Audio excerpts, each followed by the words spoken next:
as much about human relationships as I thought.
I can picture what you're thinking of. My imagination's not enough. Oh, no, it's not safe to say what you're always looking for. Hey, someone to make you feel like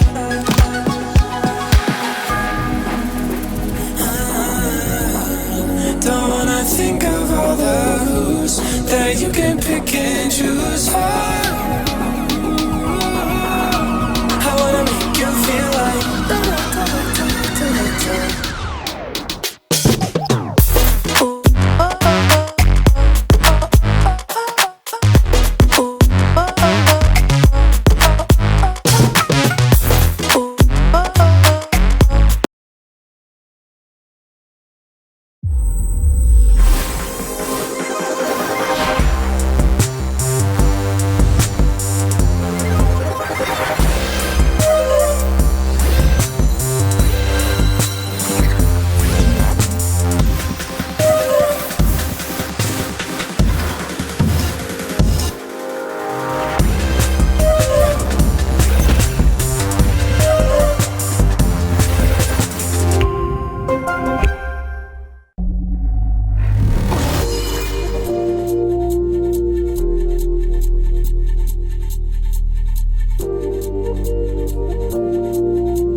Good morning, good evening, if you happen to be on the other end of the world. I see you there, Adderolling, and welcome to our second ever XP Open Demolition, brought to you by the Intel Gamer Days Festival. Look, it's good to be back, and this time live on location at the beautiful University of Queensland, and we're going to be excited to bring you 8 of the best teams within the Oceanic region. I'm in for this, Adder. I'm dragging you all the way from North America to be involved. How are we feeling today?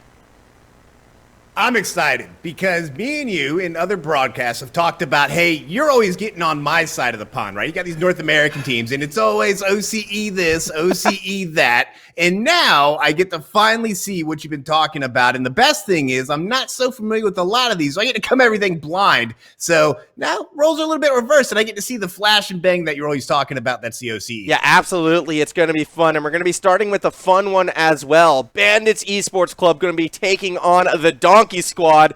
And if you sort of want, you know, 2 atypical Oceanic teams, I do feel this is going to be a fun one to open with. On one hand, you have a more traditional playing Rocket League side with the Bandits. They like their front to back, deeper rotations, more defensive style traditionally, going up against the Donkey Squad, aptly named because sometimes, yes, they might play like donkeys, but for the most part, these are 3 of the best mechanical players in the region put together on one side.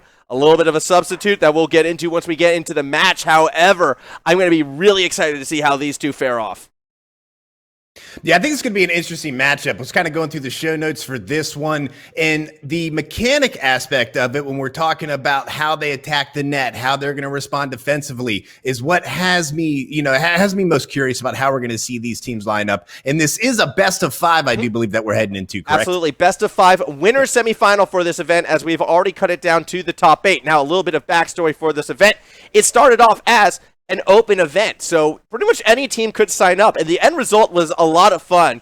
2 days ago, during our sort of qualification stage, we had a lot of these higher level teams within the region, but also a lot of local high schoolers joined up. So we saw a weird mix of, dire wolves versus just, the year 8s from Marsden, for example. I'm not sure if Marsden was actually in this, but we had a very interesting dichotomy to get to this top 8. And unfortunately, none of the high school squads didn't make it to this stage, but it was great to see them come out there and actually compete against some of the best of the region.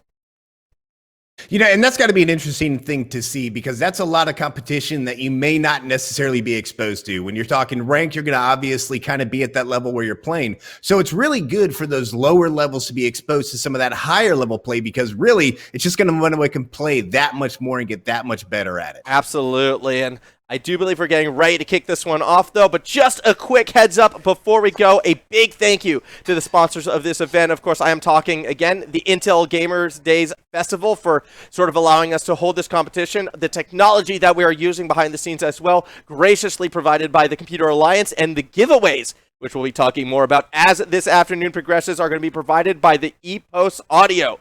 So a big thank you to all of them. A big thank you for pretty much everyone joining in. And I think it's high time we kick this first match off. I'm ready to do it. Let's take it on down to the field. Best of 5. On that blue side, you're going to have Bandits ESC. And on the orange, Donkey Squad. They'll be kicking off here in just a second. Now, before we do this, you and I do have that history. What are you expecting to see this matchup? Honestly, this matchup is going to be very reliant on the play of Homie, which tends to be a constant theme, actually, when you look at this Bandits lineup, just because he's going to be that more defensive player and how well he can dish that ball down to Azza.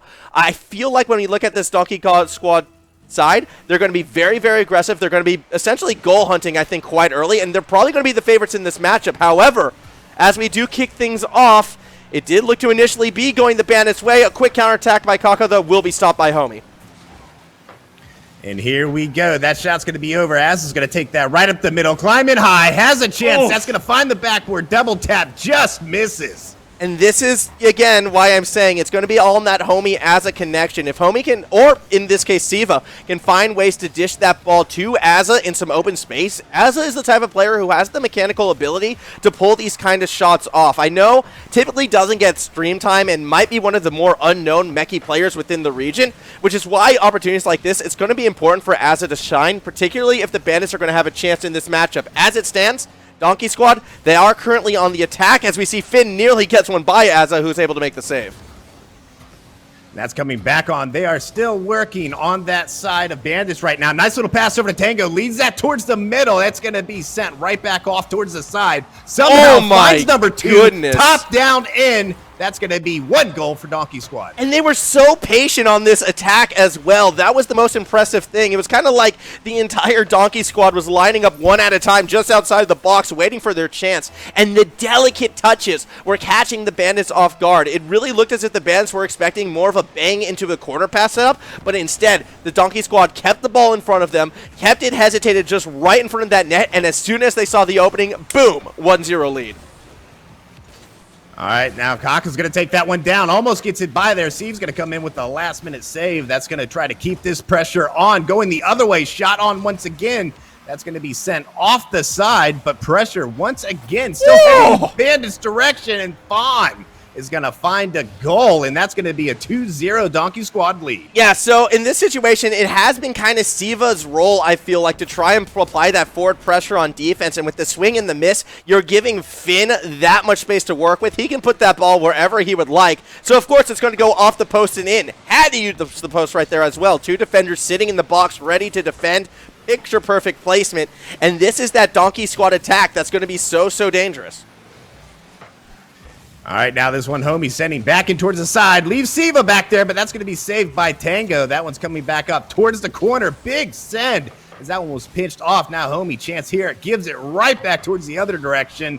Now Kaka's going high off that one. Sends it wrapping around the corner. Siva's playing off of it, but it's going to be received by Kaka once again. Homie coming up. Now Bandits, they are starting to get some shots on net. Yeah, they are. We're starting to see a bit more offensive pressure coming from this Bandits side. They're controlling the midfield boost as well, sort of hesitating back before trying to drive it forward. And we're seeing very patient play once again coming from this Donkey Squad team. And this is actually a massive improvement from the last time I've seen the Donkey Squad. Historically, I've been a little bit critical of the side for sometimes being a bit too aggressive in situations. However, they're sort of recognizing, you know what, we feel like our opponents are going to be making mistakes. They're going to be leaving openings. If we just play this more patient game, wait for these openings to be found, we'll probably find a bit more success. Right there, Finn maybe a little bit too overeager, try to force the situation when having Tango over the middle, but for the most part, really impressed with the reserve coming from this Donkey Squad side. All right, and that's going to be sent up there. Steve's going to go high again on that, pushes that off the ceiling. Homie waiting patiently. He's going to let Azza come in there. Now Kaka has a chance here, but see, presses once again. That's heading towards that Donkey Squad backboard, but it will be knocked back off towards the side. Bandits switching role with Donkey Squad. We saw Donkey Squad getting a lot of those shots on early on, but now it's Bandits time. They are getting some shots here, just not able to find the net so far. The thing is, though, I think the Bandits, or sorry, I should say, I do believe Donkey Squad is probably very comfortable in this situation. Historically, the Bandits are a team that likes to play on the counterattack. They like to find Azza in the corridors and try and drive their offense from there. These sustained offensive attacks, while looking impressive, has not really been the bread and butter for the Bandits in recent history. This is kind of more their place, those counterattacks up the middle. So even though, yes, it looks like the Bandits are generating a lot of attacking pressure, there's no real sense of panic coming from the Donkey Squad side because the Bandits aren't as used to being in that position. Donkey Squad can sit back, play that defensive game all day, and have the confidence they can kind of take whatever the Bandits are throwing at them. And I'm glad you kind of hit that point. Donkey Squad is looking very comfortable in the net. When you see those kind of machine gun fire shots towards the net, a lot of times you see the panic, and that's what leads towards the goal. Oh! But really, Donkey Squad, very confident. But if you talk about it, it's going to happen. Caster's Curse gives Bandits a score. Yeah, 1-2, still Donkey Squad's lead. It looked like Kaka was a little bit too relaxed right there, just casually driving the ball in front of the net. And that's where Siva's going to come through and dunk that one through. And here's the thing about Siva. Out of all the players on the pitch right now, probably has the most competitive experience right now. Typically a sub for this Bandit side, but seems to be coming in right now for change. He was not quite here. That's all well and good, but that's that kind of game sense that this side will have with Siva involved. Definitely is going to be a bit of that X factor as we move on through this series.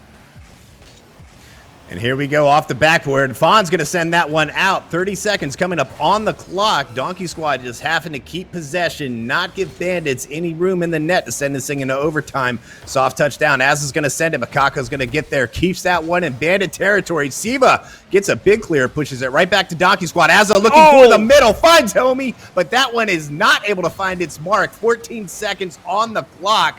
Tango now working up the corner. Clock is ticking down. Big pinch. This could be the last opportunity for Bandits in this. They're going to have a chance, though. Siva's there. It's another read off of Kaka, but this time it goes a bit wide to the right. That's probably going to do it for our opening game. Tango still looking to add one more to the score, but it will hit the ground. Donkey Squad take our opener 2-1. Yeah, I mean, and that was really just well played on defense. Good patience coming out from Donkey Squad. And really, Bandits seem to kind of get their rhythm there towards the end. But defense for Donkey Squad, they are lights out. Yeah, absolutely. 8 saves put down, and that surprises me. But it's comforting to see right now that this Donkey Squad lineup is a little interesting because it's not the one we've seen traditionally in the past. And I was talking about we might be seeing a little bit of sub or a roster change. I don't know too much of what might be happening in the background with this side, but the inclusion now of Tango, I believe, who has come in replacing Matro, who has been on the team historically, is an interesting one. Matro, very strong striker from midfield, very consistent player, but never really as explosive as Tango, as we see right here, kind of going for that one play, read by Siva once again. It's interesting to see, and I'm kind of curious to see what sort of dynamic Tango is going to add to the squad, because I look at it as almost more offensive firepower for a team that was already having that in spades. It's an exciting time right now for this Donkey Squad, and I do hope they pick up an org soon. However, at the moment, it's actually Homie picking up goals for the other side. Yep, that was just a good pitch there from the wall. Thought that might have caught there, may have just been sent out. Either way, though, Bandit's going to get the lead in this one. 27 seconds in. Now, let me ask you a question, because one of the things I'm noticing early on in this one, we got to, of course, you have to talk NA, OCE. Anytime you've got regions, different coming together. What I have noticed right off the bat is there seems to be a lot more space given to individuals out on the field. Is that something normal with the OCE style of play and just not a whole lot of in-your-face kind of aggressive tactics? No, and I'm a little bit surprised by that. And the thing is, the first team to sort of start counteracting that, and I shouldn't even say team, the first player to do that has been Siva. Hold on, Finn, dribble across the pitch. This is where, being a bit more aggressive could probably be paying dividends. Finn is allowed to show off the entire distance of the field. I just want to say, I've done a lot of other leagues. I'm not sure that I've seen a carry off the ground, from the floor. We're not talking wall, off the ground, air dribble towards the other side. Yeah, you better clip that because I know I will. So, fun fact about Finn. At the start of the year, literally January 1st, with a couple friends of mine, Junior Tins and Lethal for Life, we put together a little freestyle showcasing. And, we invited some big names into that one. Vampel was there. I believe Zen, Hawk, Realize was involved. Yeah, none of these big names won. It was actually Finn who wound up winning that freestyle contest. And it's because of situations like this. Siva this time is going to stop Kaka from doing the same against them. You cannot give Finn space. Finn will punish you, and I know Finn typically isn't that forward playing of a player when we do threes, especially with a lineup including Kaka and Tango. However, you allow him to do stuff like that, yeah, he'll score every single time and look good while doing it.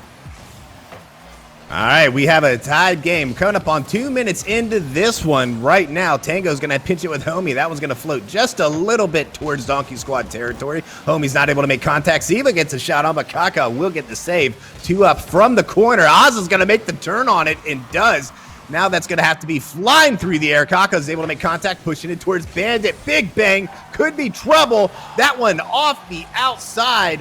Wow. That one's saved by the outside post. Yeah, I'm surprised to be seeing Homie constantly playing so far forward as well. Homie typically has been more of a third man in sort of every iteration of this roster if you go back to Hazard or even the Greatest Gaming Gamers. A little bit surprising to see Homie this far forward. Could be a new look, could be trying new things for the upcoming season. Either way, not really working out. There's been a couple unforced errors towards the tail end of it all. Azza's still going to put one up, ball off that backward. Homie now looking to follow it through, touches it down. And that's just going to be given right back over to Finn, who looks for something. Does run into a bit of backboard. Siva now has to play it back that other way. And yeah, a lot of back and forth, and it does sort of surprise me. Dig demo, but the shot not on target. I mean, that was absolutely beautiful. Almost catching the upper right on that one. Homie now has a chance here. He's going to be patient with it. A little bit of space being given, but Finn will finally push up, wraps it around the corner, looking for the second touch. Siva will go up, gets knocked in the process, though, no problem, because 2 back from Bandits will be there to keep the save. Siva flying right by Homie, has the back, though, as Homies do. Now that one's coming back towards the side. Siva has a chance, passes to Azza, but that's going to be 3. And Donkey Squad very patient, but Homie's going to seal the deal. Top left off the pass. 2-1. Bandits in the lead. What has happened to the Donkey Squad defense right there? All 3 members sitting in the box for a solid 10 seconds. No one collecting boost. And yeah, all what the Bandits had to do was keep that one high, given the space to do so. Yeah, they're going to capitalize on that. Really well read, really well stricken by Homie. Finn tries to counteract. Kaka, open net, misses it. No! That has to go in. An unforced error from the Donkey Squad cost them an equalizing goal. Yeah, and just the angle of it, not impossible. I have to wonder if not a little bit of the panic of the dreaded open net comes into play on that one. Either way, though, Tango's going to try to keep this in going for Donkey Squad. They do need one to tie this thing up. It's going to give Bandits their first game tonight. If they're able to walk out of this one, I like the play there on Siva, trying to get a bump in the process. Az is going to fly right by it. Homie trying to crash in, but Tango will get the clear. So this will be interesting to me, and I don't really want to use this too heavy as an excuse. However, okay, Kaka, what? Yeah, Homie's going to try and challenge that. Azza has a look, doesn't want to play for it. But what I'm going to be getting at real quick was I had a brief chat, hold this thought, goal not found. I had a brief chat with Azza before coming into this one, and just sort of like the confidence coming into this matchup. And to be honest, teams are still a little bit nervous because of how extended this offseason has been. I do feel like a lot of teams are still kind of finding that, you know, good pass and shot, by the way, are still trying to find sort of those game mechanics, that muscle memory, still coming back into this one right now. And we go back to talking about the more passive play style. I think that's a sort of symptom of what has come from this longer season lull. There hasn't been too many events happening in OCE outside of Bluebird Rivals, the RLO Gauntlets right around the corner as well. So perhaps these teams are still kind of warming up again and getting back to that competitive pace. The end result of this game's looking to be a victory for the Bandits overall, although one last chance for the Donkey Squad. They are on the attacking half. Finn keeps it alive. Azza should be able to spike it down. Tango gets underneath, but it's driven a bit too far back. Kaka actually keeping this one alive. Eventually it does hit the ground, so the Bandits making this series interesting. We do go to 1-1. Yeah, I mean, Bandits came out of that one looking much more confident early on. They did get that first goal, I want to say, maybe 27 seconds in, and Donkey Squad not getting as many shots. Now, when I say that, you know, we're talking like 10 shots off their first game plus. So we need a little bit less on that one, but really, I think Bandits just picking it up a lot more. I don't know that we saw a whole lot of mistakes coming from Donkey Squad. It just looked like Bandits got a bit more warmer to me. Yeah, I mean, the only mistake I could say would probably be that open net miss, and like even then it's less of a mistake and more of a failure to capitalize on a good situation. Either way, kicking off our next game, it does look as if the Donkey Squad are going to be a bit more aggressive in this showing. All three members on the front half of the pitch right now trying to force a kickoff goal. In the end, though, they do run out of resources. A miss by Finn. That goes all the way. No! That shouldn't be allowed to happen. I hate to see it. Yeah, I hate to see it. Even I wanted to reach through the screen to try and pull the string on that, pull it on back, but that's not going to happen. I'm sure Kaka wishes the same. But, you know, that is a little bit faster than what we saw in the first one, but Bandits getting that lead early, maybe that's kind of what they need. They need to get that confidence, get a little bit of that cushion to do something here. Kaka, opportunity. Sivo, save. That's not going to find its way home. Another save. Oh, my gosh. Azza just with the heroic touch right there, finding the angle, and now off that counterattack, it doesn't look like the Bandits are going to be able to find one in. Siva, I have to admit, has been doing a very great job this game in terms of game sense and midfield touches, going back to that last goal. Even defensive touches, just has been able to find the gaps and find those right forward playing opportunities. This is sort of one of the better performances from Siva. That said, pass, shot, goal. Donkey Squad do strike back.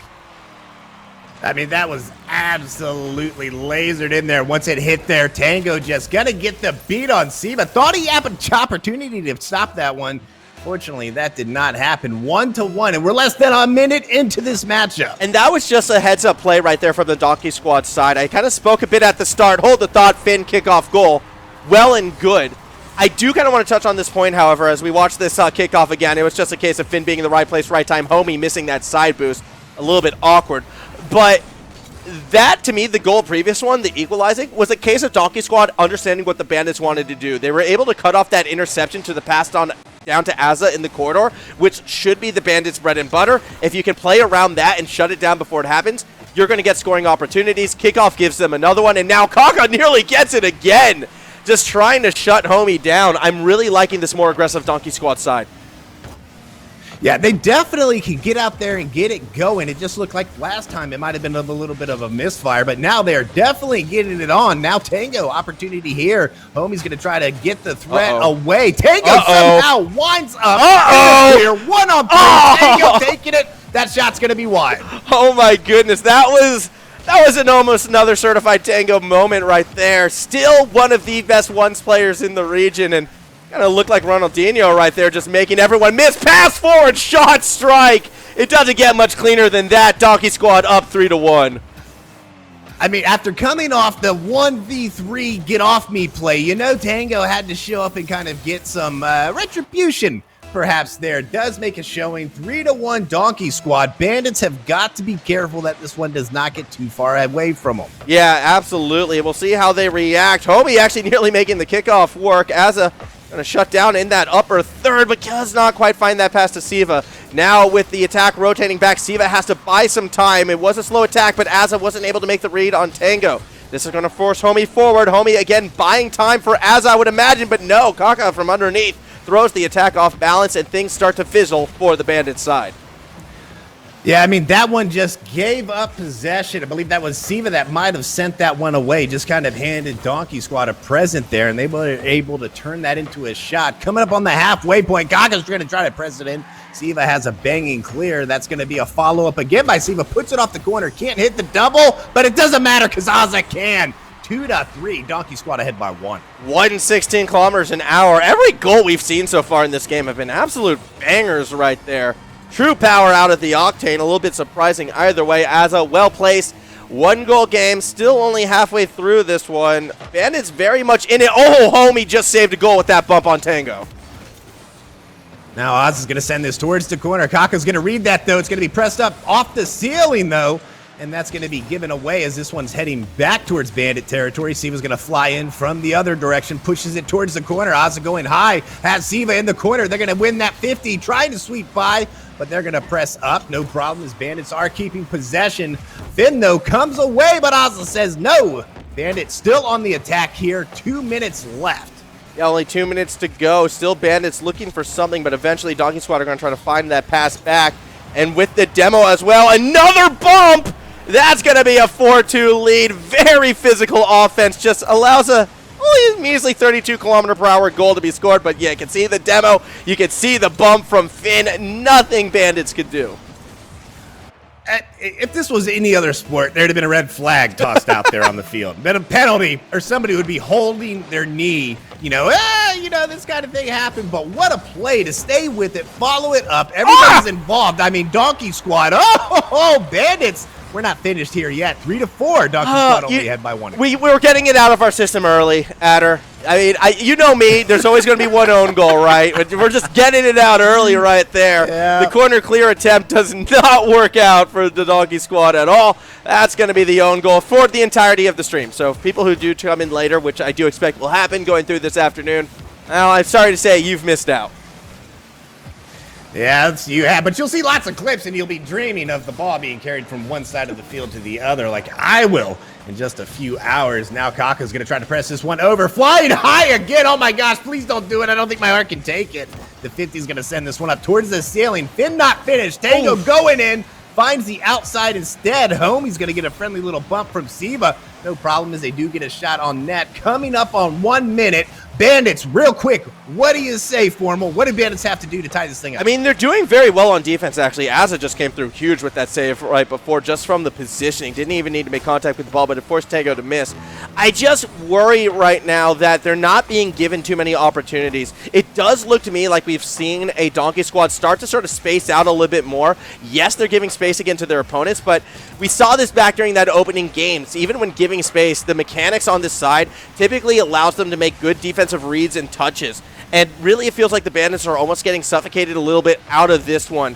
They need to find a way to get physical like what the Donkey Squad did to them. I want to see the bumps. I want to see the demos. But more importantly, I just want to see that ball on the orange side of the pitch. At the moment, though, Tango towards that backboard will have Kaka there, playing it through the corner. Finn has a look, has a read, leaves it for Azza. But again, that quick touch. Finally, that's what we needed. A big midfield clear makes it a tie ball game. I mean, if you're going to toss it up, you got to expect somebody to be there for it. Finn not expecting Homie to be there. Homie very fast on the reaction. I mean, we're talking tee it up, T-ball. I like playing T-ball, and if you tee those up, somebody's going to hit it, and that's going to be a 4-4 game. 20 seconds left, possibly looking at our first overtime tonight. Yeah, and for those of you who live in Australia and don't know what T-ball is, think baseball, but with the bumpers in bowling. Instead, it's a bumper holding the ball in the air. Either way, Azza, a touch across the midfield line, looking for a shot, but not quite going to get it. It looks like we're going to have our first overtime of the day, actually. Game 3 here in our winter semifinal. All right, and you love to see it. We'll see how this goes. Kaka Alza off there, off the kickoff. Now it's still going to stay in Donkey Squad territory. Homie, got to flip this one up.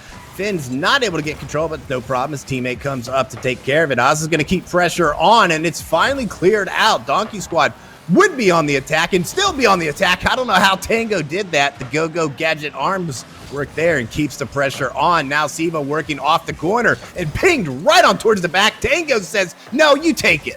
As we do see that ball looking to be played through the corner right now. Finn throw back to Tango. Shot. Oh, no, it was actually looking for a pass to Fango once again. Fango to Finn once again. As we do see now that clear up the middle. Azza's looking for the bump. Finds it on Tango, and Siva puts it through. That's going to be a victory for the Bandits. They go up 2-1 in the series.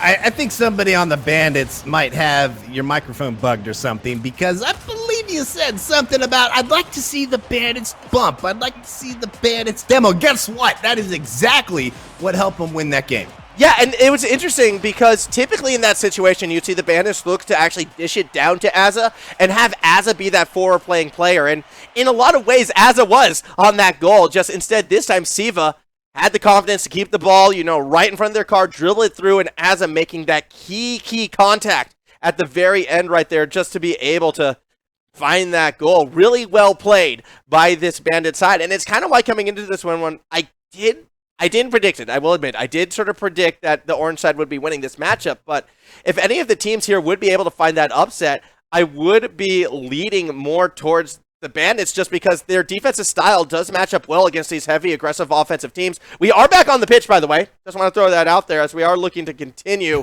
Still a lot of time on the clock right now. Tango going for a reset. You don't want to miss this, but it doesn't quite turn into a goal.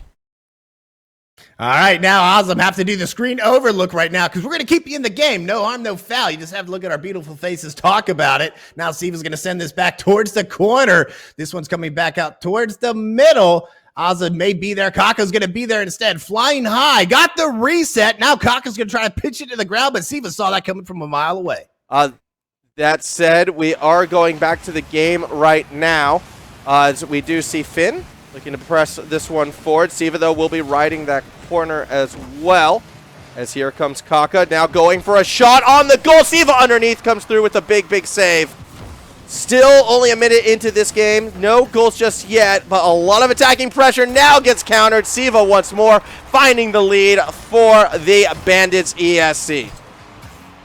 Yeah, I mean, just coming out quick. Last three, I do believe, just right in that 1 minute mark. A lot of times you see him maybe go back and forth, a little bit of pull here, a little bit of pull there. This one, a bite, not in the 27 seconds like we've seen others, but Bandits certainly going to be happy with that one. They have the lead on this now. Kaka's going to pinch that down, but Homie reads it, pushes it right back. Tango comes to help the teammate out. Now Oz is going to keep the ball going. Siva's there. Bandits, pushes that off the board. That's going to be shot. Big save coming up from Finn. As we watch Homie now as well, looking to find that pass back. Perhaps it's a fake for Azza underneath.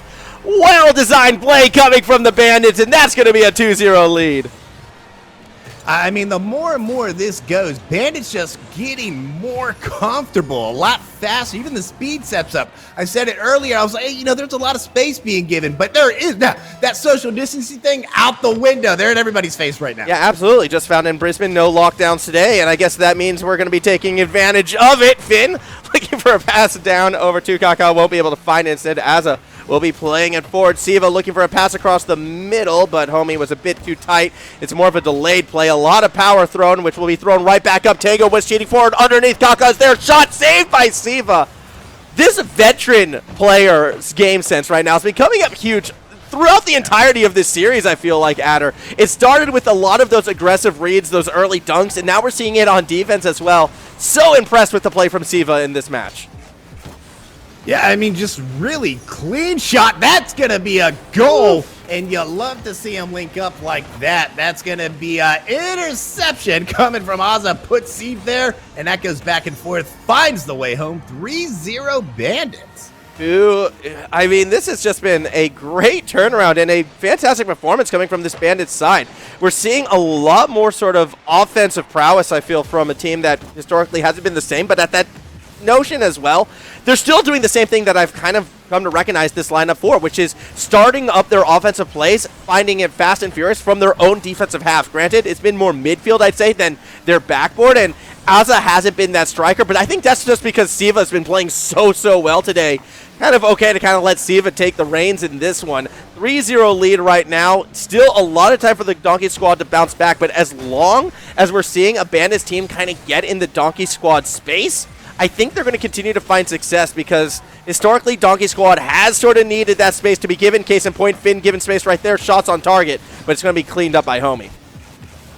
Yeah, I agree with you wholeheartedly because early on I would say, hey, Donkey Squad can still kind of recover from this, but I agree with you. The pressure from Bandits, they have turned it on right now, and it's kind of like Donkey Squad has to have that extra, maybe just a fraction bit longer of time to kind of make something develop 3-0 right now, under the 2-minute mark. Now Finn's going to drop this down off the corner, pitches that up, Kaka chance. Siva coming out from it. 2 do commit from Bandits. Now Azza's climbing high. 2 going up for Donkey Squad again. Oh. That net is left open, but Bandits not able to capitalize on it. Yeah, unfortunately, no immediate goal, but still a chance. Pass back to Azza. Read so well from Kaka underneath. Couldn't quite put it straight, but he's not done yet. Pinch in the corner will cross it up. Tango's on the other side waiting. Siva able to find that interception, and Azza doesn't let that ball get cleared across the middle. Now Siva back the other way. Drops one down for Homie, who will beat Tango to the play. Pass from the corner, intercepted by Finn, who has to keep it held up high. Has Kaka across the middle. Not going to use him. Takes the shot themselves, but isn't able to find the goal. 1:08 remaining. And I'm starting to worry a little bit for the side of the Donkey Squad. The Bandits in control of this one. Only 1 minute to go.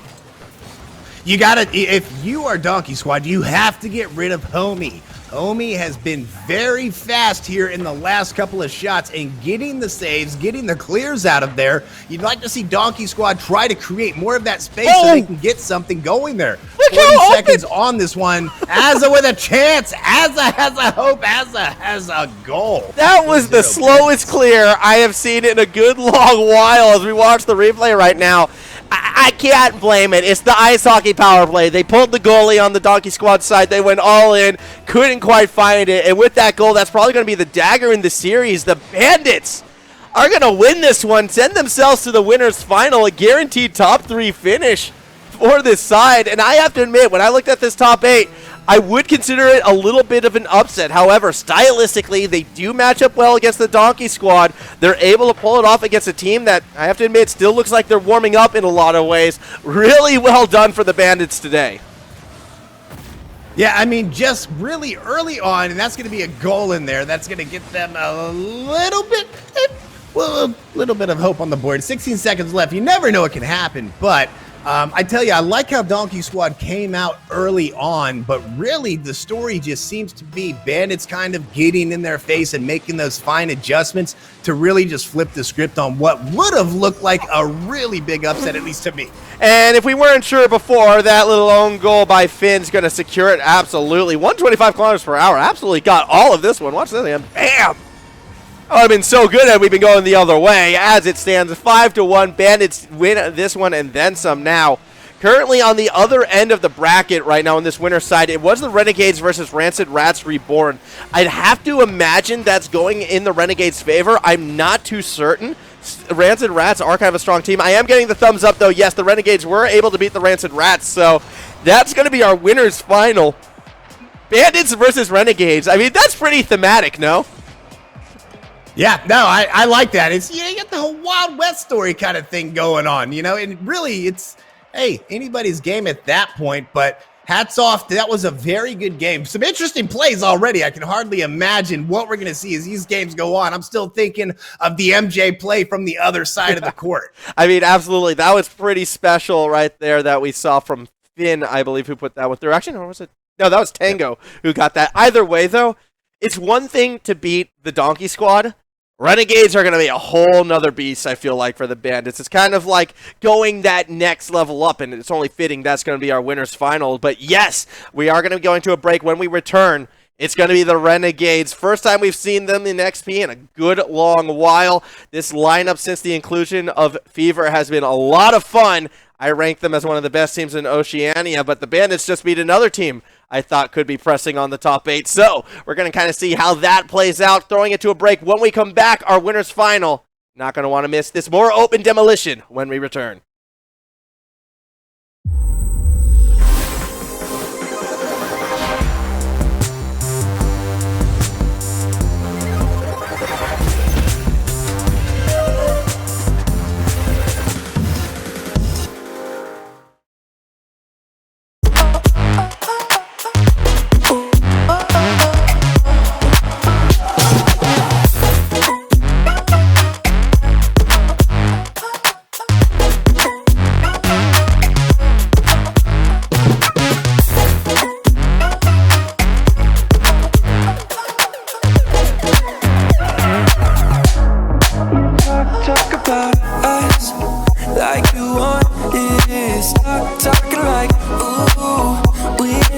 lost it, you don't seem to know. Ooh, you're on cruise control.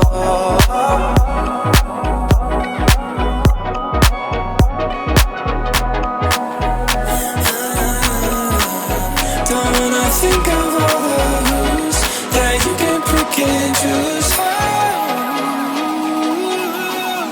I wanna make you feel like da-da-da-da-da-da-da.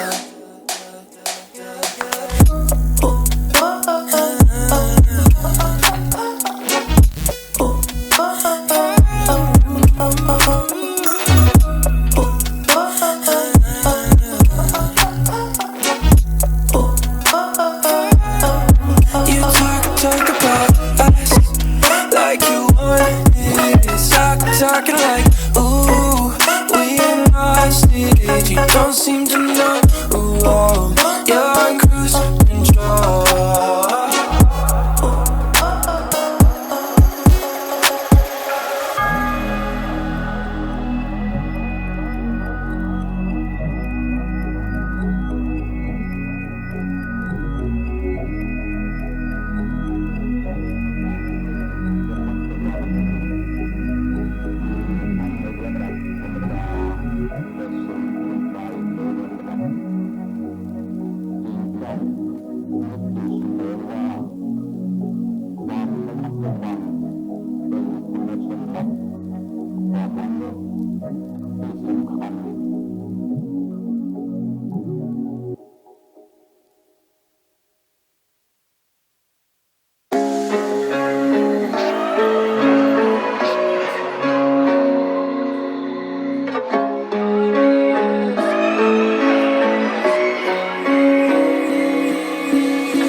I'm stuck inside of these walls with you.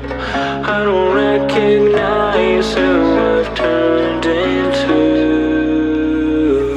I'm losing hope and getting myself back. Everything around me is starting to turn black. Don't tell me you're hurting again. Tell me how wrong I am. Tell me how it's all my fault.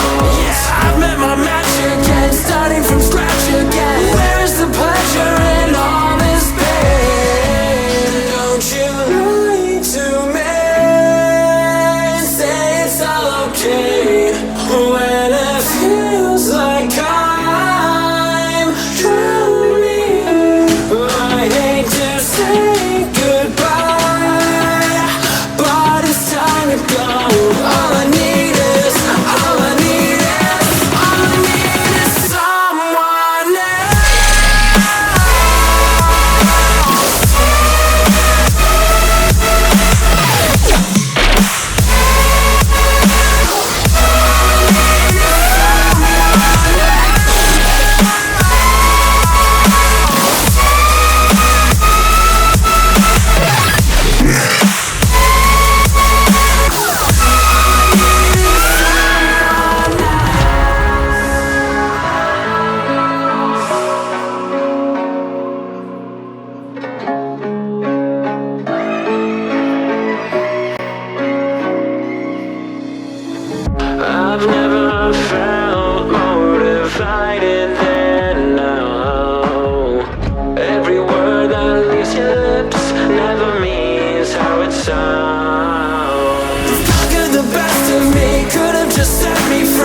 Send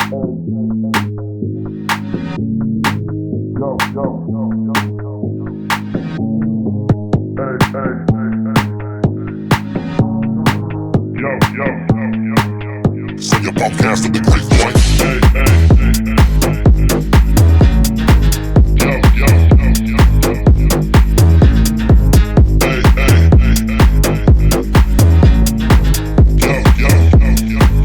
Send your podcast to the grapevine. Hey, put you in your place, look. Leave your thoughts on the door like Facebook. Yeah, got them from grapevine. Send your podcast to the grapevine. Hey, put you in your place, look. Leave your thoughts on the door like Facebook. Yeah, send your podcast to the grapevine.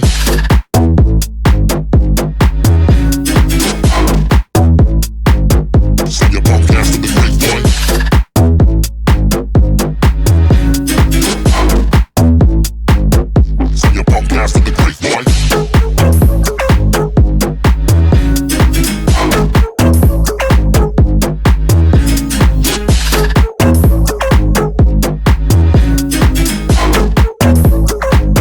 Send your podcast to the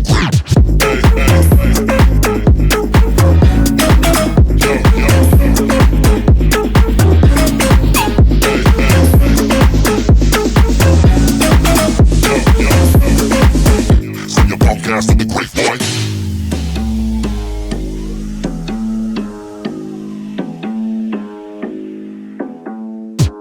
Hey, put you in your place, look. Leave your thoughts on the bar like Facebook. Yo, got that from grapevine. Send your podcast to the grapevine. Hey, put you in your place, look. Leave your thoughts on the bar like Facebook. Yo, got that from grapevine. Send your podcast to the grapevine. Grapevine, grapevine, grapevine, grapevine, grapevine, grapevine, grapevine, grapevine, grapevine, grapevine, grapevine, grapevine, grapevine, grapevine, grapevine.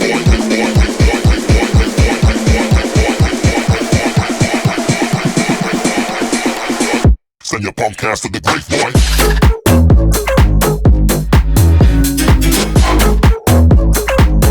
Send your podcast to the grapevine.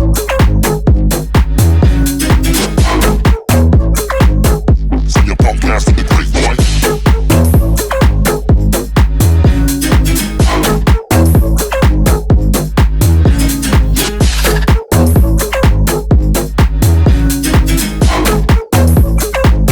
Send your podcast to the grapevine.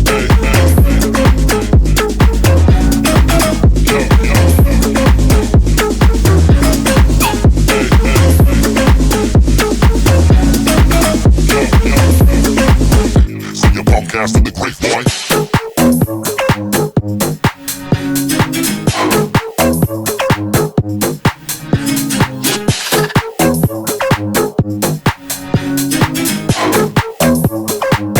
Send your podcast to the grapevine.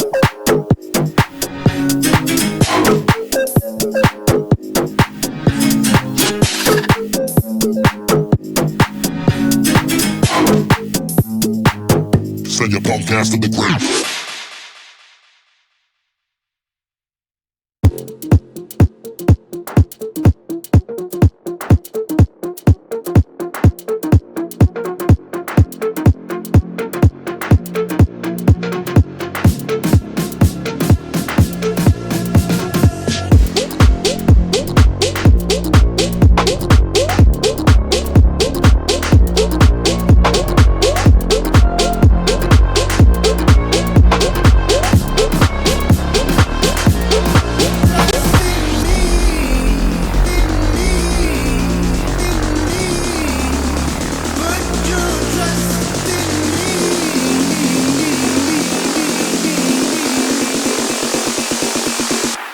Gotta know.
Welcome back, everybody. It's time for our winners final here at XP Esports live on site at TGG, the Gamers Ground. If you happen to be in the Queensland area, look it up. Come on in. 2 state-of-the-art racing sims, state-of-the-art gaming facilities, an awesome place to be.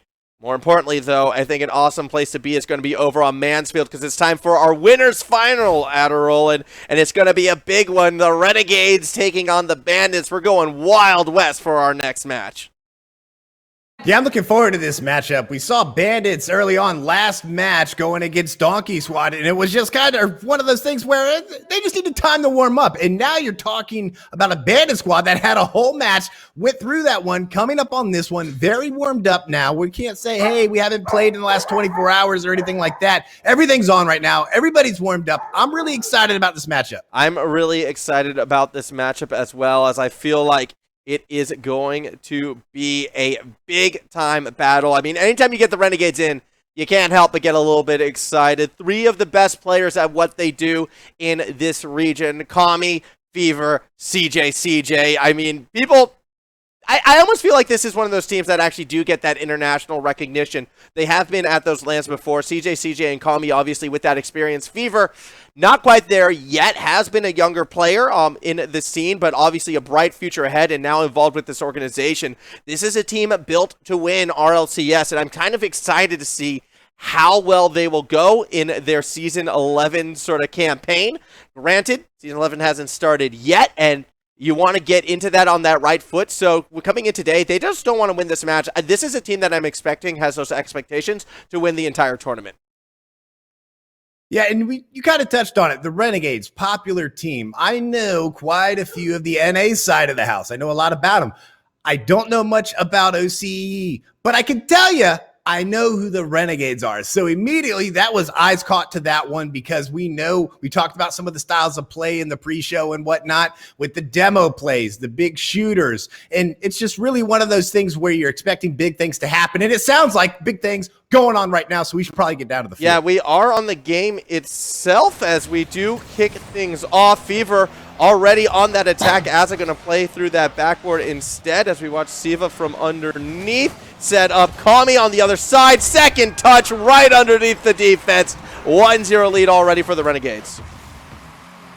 Yeah, I mean, just right off the bat, 15, 17 seconds into this one, that's just going to find its way home. Making a statement here, but this one far from over. Yeah, far from over already. Obviously, though, that opening kickoff from the Renegades, when you watch the Renegades, you are sort of going to be expecting attacks like that. Also, should be worth noting a little bit of sub.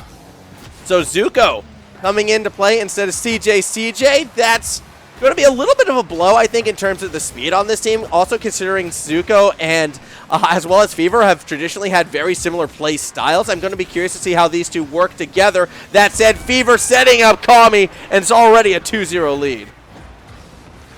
Yeah, I mean, this one going in there pretty quick. Fever trying to deliver that one and finds Kami, and that one absolutely blasted in 116 on that. I mean, really, they've got to do something. Bandits have got to start getting that ball, getting that possession, keeping the ball, push it towards the other side. This thing could get out of control quick, but hey, game number 1, not even a minute into this one. Lots of time for the Bandits to make adjustments. Yeah, I am getting worried, though, with how easy the Renegades are making these look. And these haven't been easy goals. Double touch off the roof, sets up Zuko. Asa misses on defense. Ball winds up posting it, though. It's not quite going to go in. Zuko now going to go for that light touch. Siva from underneath will be able to clear it to the corner.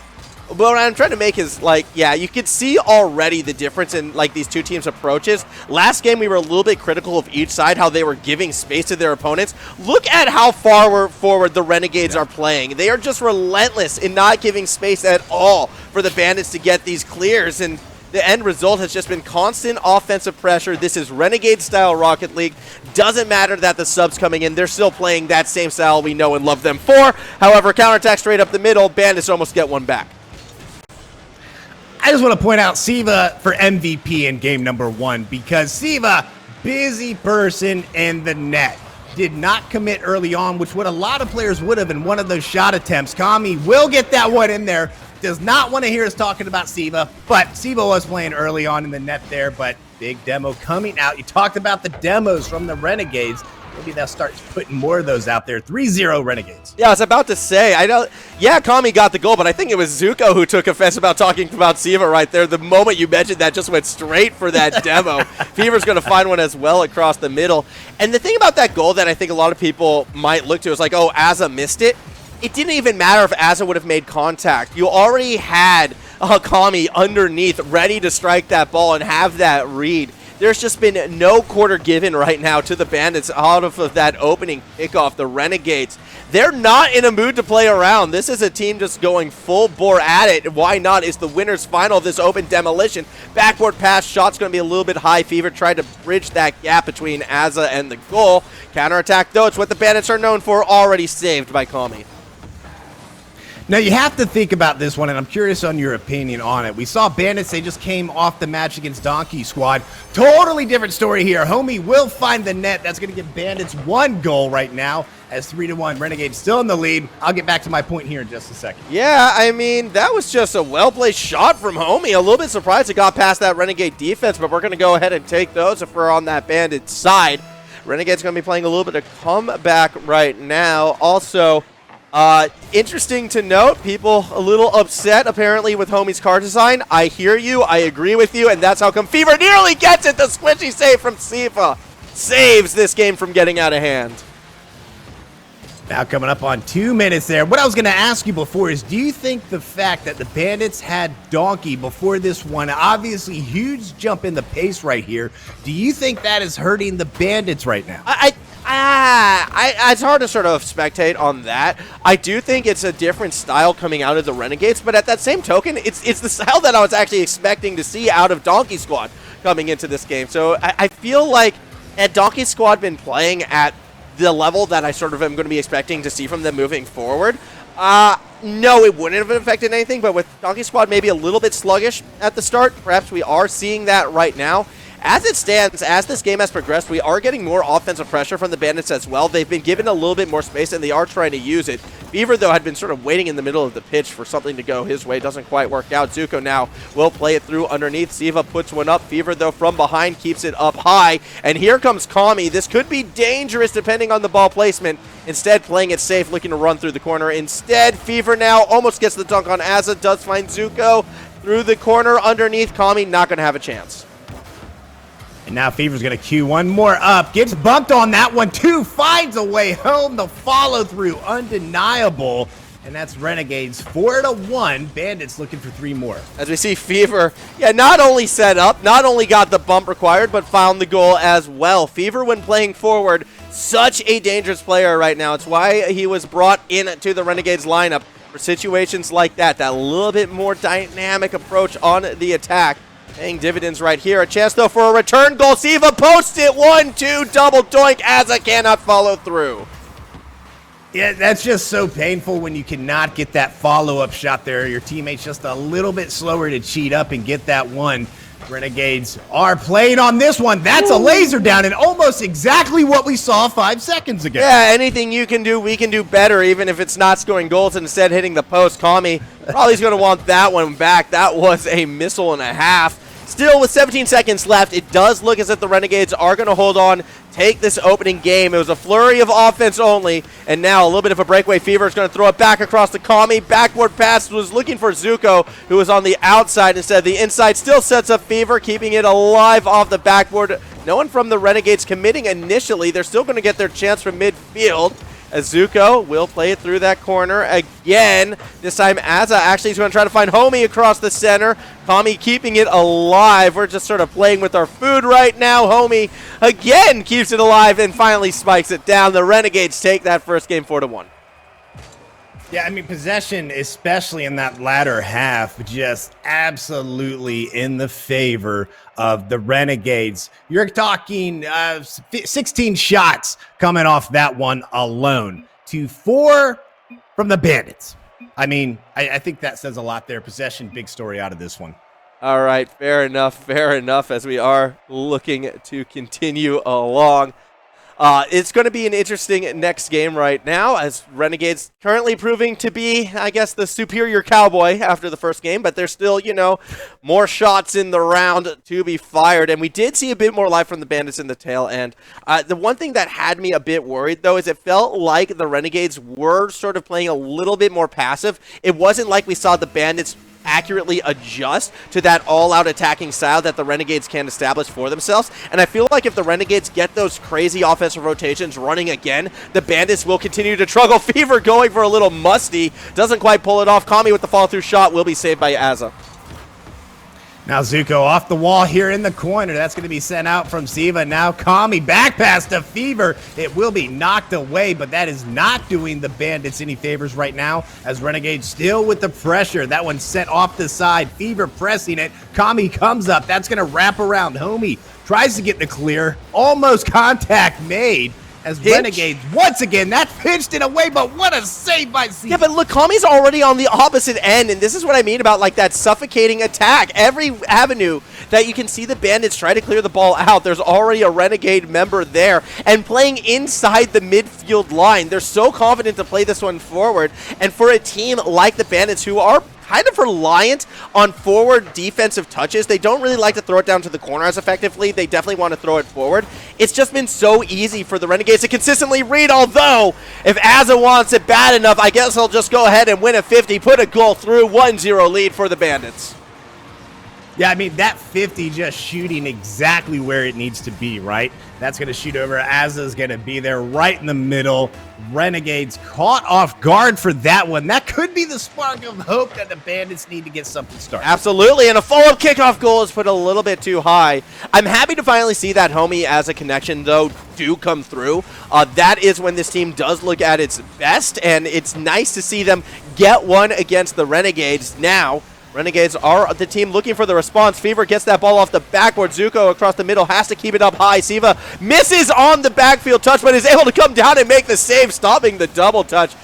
Action, reaction, defense, and again coming through. Azza using the post to stop the shot from Fever. This Bandits defense has warmed up, and now they're looking very similar to what we saw in that semifinal.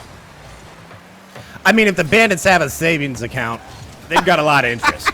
Telling you that right now. It's just absolutely stellar on the defense right now. For all intents and purposes, there should have at least been 2 goals now going the other way, but they are holding true on defense. Pinch down coming from Azza. That's going to be pushed towards the back. Homie there, but Zuko plays, gets the 50. Kami in the middle, finds Zuko. That was an absolute laser. Oh my goodness, and that was along the ground as well. 129 kilometers per hour. Just a pass up to the corner. Zuko will be there to follow it through. Look, I know Zuko's coming in as a sub, but that's a very CJ-like shot right there, and it's good to see the team still playing that same sort of style, that same sort of pace that they are known for, even running a substitute today. Well read, well played by Zuko. All right, 1-1 coming up on the halfway mark for this one. Homie's going to try to carry this one out. Fever, though, reads it with the slow roll. Fever sends that up towards the corner. That one's going to wrap down, but Siva will read it. Shot on from the corner. Azza's going up. Azza's flying high. Believe that was Fever's going to get the beat on that. And once again, Renegades on the attack. Yeah, you can see just shutting down that midfield line, following it through, getting deep second touches. Kami now actually has a 50 go against them, but Azza hesitates on trying to play it forward. That gives Fever time to respond. Homie, though, the next player there, Siva, looking to cross up any clearing attempts, but with no one going for it. The defense able to respond. Siva almost able to cheat one through. Defense comes up yet again for the Renegades side. A much closer game number 2, but it might be the Renegades about to break it open. Fever actually went for a fake. Kami was the one who got faked out, and we're still tied with just over 100 seconds remaining.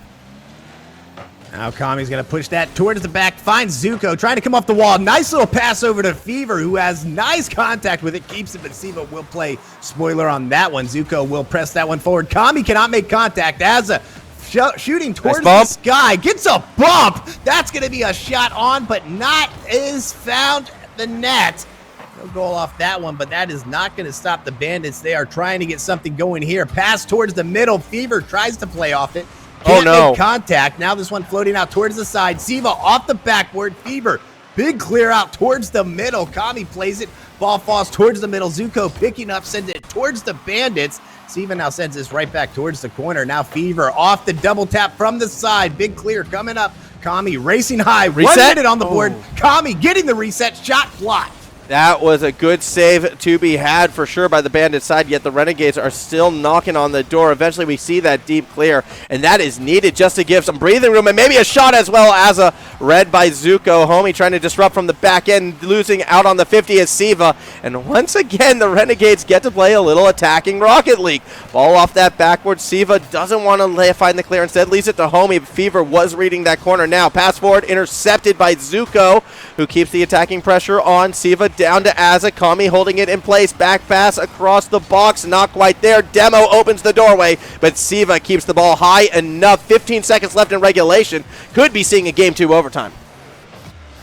Here we go in the corner. Fever going up with it. Does get it up and over Homie. This one's going to be off the ceiling. Siva bounces that one down. Zuko, misfortune, unfortunate touch, I should say, as Fever does get the recovery for the Renegades. The clock has expired. Once that ball hits the ground, it will be overtime, and we do have overtime in game number 2. Heart was in my mouth for a second there with Zuko missing that touch. Very fortunate for the Renegades that the Bandits had not played it forward. Now Kami will be the first player trying to lead the charge. Siva able to intercept it. Ball being held by Zuko as Homie looks to throw it across the middle. No one there to make the immediate read. Pinch attempt blocked as Kami still sticking with the play, actually. Eventually does get muscled away. Just too many members of the Bandits. And Homie with that touch may have thrown Siva a little off balance, though. A second setup attempt. Azza doesn't want to commit to the corner just yet. A weak touch from Kami, though, does find Homie. Azza tries to follow it through. Shut down by Kami. And now Zuko with a chance for a clear. Shut down by Siva. We're seeing a more forward Bandits attack. It doesn't really equate in a lot of attacking pressure as Kami ends the game himself. A nice touch off the roof, then finding the crossbar. So well played by the Renegade long-standing member. I mean, what a pass, what a setup for that one, and just unfortunate Bandits not able to get back on that one. I mean, much better effort coming from the Bandits, though. And we saw it game number 1. Looks like this thing was on track for a blowout. Renegades still getting a lot of that possession time, getting more so of those shots. Bandits only winding up with 3 shots, but, you know, they're still batting pretty good, all things considered. They did get a goal on that one. We had an overtime. Things could get interesting in this next one. Things definitely might get interesting in this next one. I do absolutely agree. Like, we saw a lot more life out of the Bandits, a lot more attacking pressure coming from them, which is the thing I was probably most impressed with. However, there still is that X factor. Players like Fever and players like Kami are able to do things that we saw at the tail end that, you know, sometimes even the best defenses don't have answers for. That was really well played by Kami.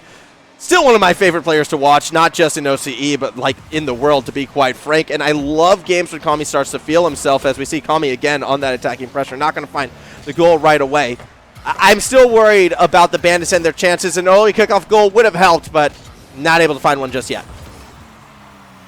All right, now Kami's that's going to be dropped back towards Fever. Siva's going to get the pressure there in that one. Bandits playing in your face right now, bouncing off the corner. That one goes. Zuko tosses it up, crash to the outside of the net.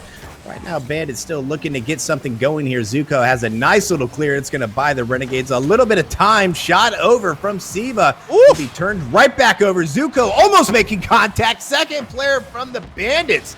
Get the save on that one. His first did miss the touch. Now Azza is going to be there. Has this one off the corner. Zuko playing against it. Does win on that. Homie's going to try to follow up. As a back pass, trying to get some daylight in there, but Kami gets the pressure. Siva up, now putting this one in. Bandits certainly getting a lot more of the possession plays right now, but Renegades on the attack. Yeah, it's interesting, though, because compare the Renegades attacks to the Bandits attacks right now. There's always a defender back in position for the Renegades, able to make a read, and they're making these reads, I feel like, so much cleaner, so much smoother, always throwing it up to an opponent. And then when you look at the Renegades attack, it feels a lot more dangerous. There's more velocity behind the strikes. The defenders are kind of almost having to panic to get the touches, and then the passes forward are a little bit more awkward. So even though we are seeing a back-and-forth game, it does feel like control right now is in the Renegades' favor, and it's only a matter of time before they put one through. Kami looking for it right now, saved by Azza from above. Fever, though, goes for the waterfall, gets the second touch, but no one quite underneath to finish the play off. All right, now this one's going to be just in front of Bandits territory. 50's going to shoot that off the backboard. Aza's floating up, uncontested. Fever does make the commit. That one pass over to Cam. He follows it with a double tap, and that is Renegades 1, Bandits 0. Oh, the confidence from Kami right here, knowing that first shot was going to be saved, but it was kind of like a pre-jump, pre-jump, almost still airborne, the late flick to get in position for the dunk. Absolutely fantastic goal from Kami, and the Renegades now up 1-0. All right, now Fever climbs up, pushes that off the Renegades backboard. Aza almost shooting it, and teammate follows up. And this one, lots of surprises. 1-1, 2:58 left. Yeah, that was just an awkward defensive read, and I believe it was Kami who tried to get it to the corner, I would assume, but wound up dropping it right in front of net, and Homie just in position to eat that one up. Very heads-up play from the Bandits, who are looking for another kickoff goal. Homie, though, loses possession. Zuko deep clear. Aza, oh my goodness, almost gets an own goal. Able to keep it off the post, but here comes Kami versus Siva, and Siva wins out. Yeah, I'm just going to say I clenched my teeth because, you know, there was other stuff clenching too, but we can't talk about that one. Just the backboard down. You hate to see it, but that one fortunately goes the way they needed to. This one flying towards the corner. Fever trying to find it uncontested. Somehow Siva teleports there. Gets the save. That one should have been there, but was not. Now Homie sends this one back. Gonna get control. Fever challenge. Homie does get the 50 to go the way they wanted to. That one's floating on back, though, towards Bandit territory. Now shot on Zuko off the backboard. Look for that number 2. Floats towards the middle. Siva playing off that Fever. Gets the touch. Flicks that one up. Top down. Ball still floating there. Nobody making contact. That one makes you hold your breath. That was so much power generated from Fever off that little tap setup and then absolutely striking it. A bit unfortunate. It doesn't find the goal, but it definitely got the defenders off balance. They had that slow wait to just sort of fall back down after jumping up, trying to stop the ball from hitting the post. Super fortunate for the Bandits that doesn't turn into a goal. Renegades, they're getting closer and closer with these very dynamic approaches right now, and I'm getting more and more worried, even more so than before, about this Bandits defense, because unless they can show some consistency in these initial defensive touches, I feel like the Renegades are going to continue to control the pace right now. That said, on the Bandits attack, Aza with a chance off that backward, but Fever already has the read. Yeah, I mean, the Bandits have got to push up. When they've done that and played a lot more in-your-face Rocket League, they've had some success, but right now they've resorted back to this very passive play style that really just does not seem to work for them. Granted, the score 1-1, but largely, well, that's how that's going to go. Renegades 2, Bandits 1. It's hard to go in the face of the Renegades, though, because if you make one mistake, they will punish you just like this. And it does suit the Bandits playstyle traditionally to be a bit further back. So as much as I would say, yes, go at it, go aggressive, that doesn't really suit their playstyle. They just need to find gaps in this offense, win 150, and because of how far forward the Renegades like to play, you will have open field. The problem has just been winning 150. I mean, it's been so difficult, it feels like, against this Renegade side right now, although when they do get that pressure, you can see the Bandits can look quite threatening. Although, with only 40 seconds remaining, Game 3 in this best of 3, if they don't find a goal now, this series is done. All right, this one's going to float towards the middle. Kami will take that out of Renegade territory. Homie's going to try to keep it off the corner. Nobody presses, or they do, and they're just short of that one. Ball floating slowly back towards Bandit territory. Big clear coming up. Kami's going to keep this one for the Renegades. Looking for Zuko. Zuko out of right field.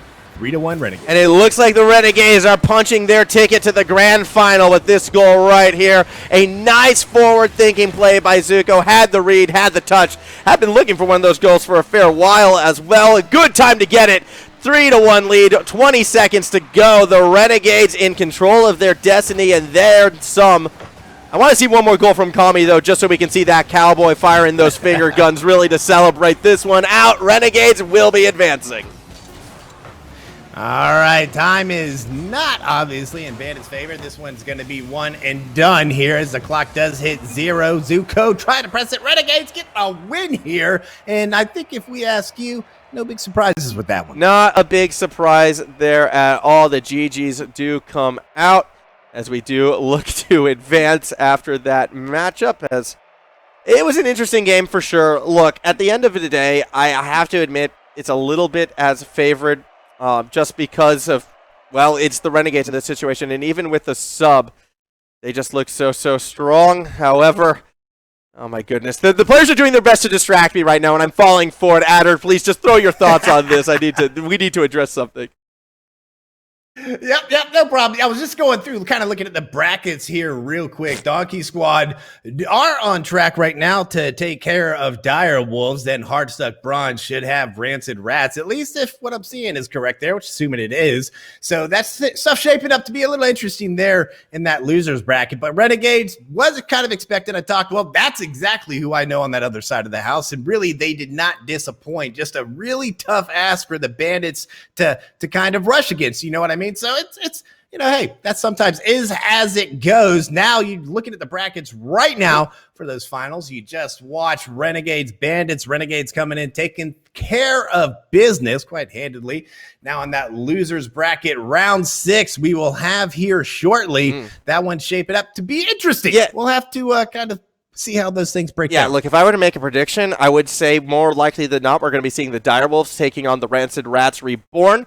That will be another best of 5, and it should be worth noting, it's all best of 5 today until our grand final. That's going to be the best of 7. Some updates, by the way, a bit of a upset. See, this is why I should never make predictions, especially right before results get shown. Donkey Squad 3-0 over the Direwolves. I was sitting here thinking, I was like, oh, you're in for a big surprise. You picked those terribly.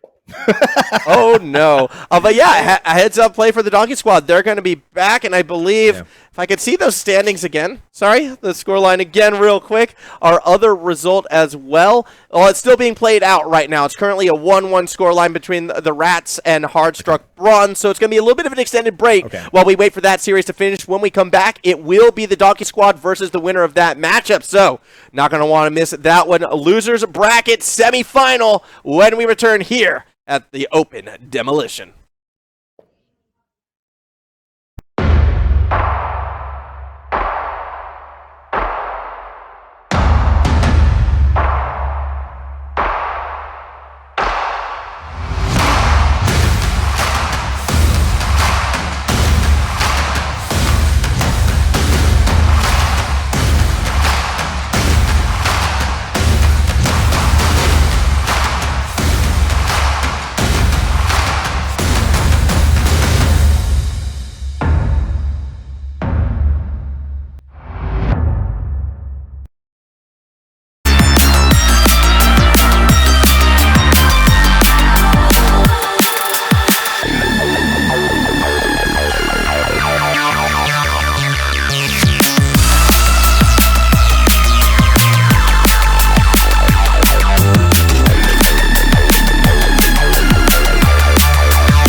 I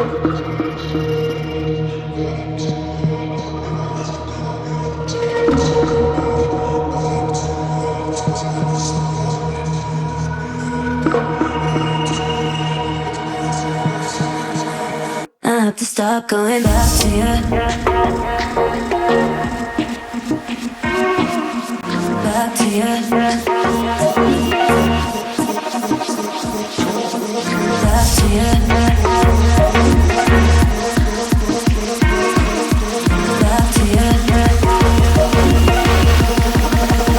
I have to stop going back to you.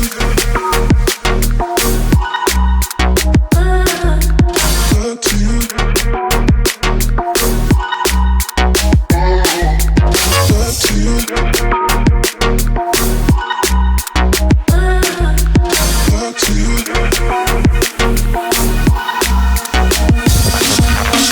To you, to you, back to you. I have to stop going back to you, back to you. I have to stop going back to you, back to you. I have to stop going back to you,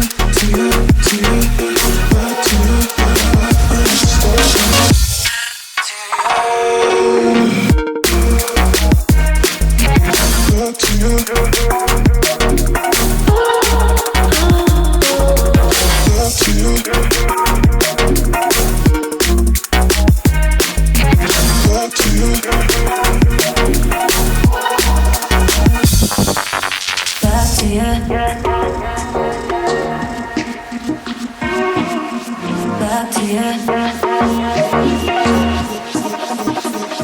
I have to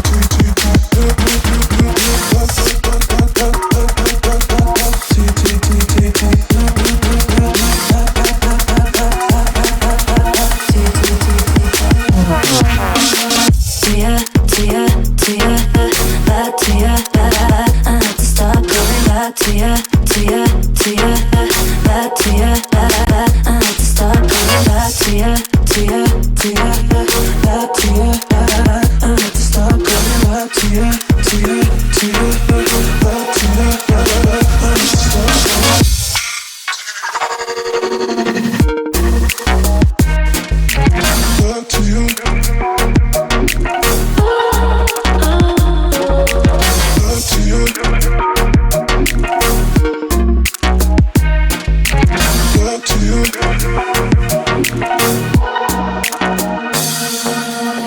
to you.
addiction. I could say I'll quit without any conviction.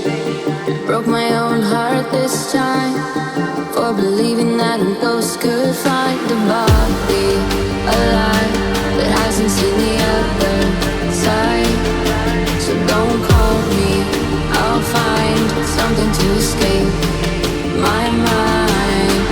What's the cause when there's no love lost between us? So burn the letters, there's a tragedy in every ember.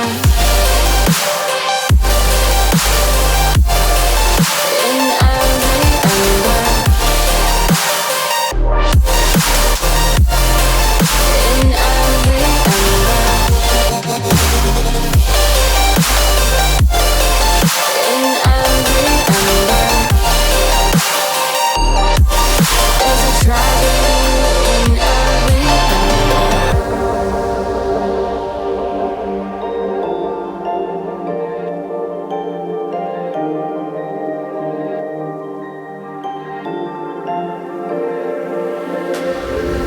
You are my strangest addiction. I could say I'll quit without any conviction. Broke my own heart this time for believing that a ghost could find a body alive that hasn't seen the other side. So don't call me, I'll find something to escape my mind.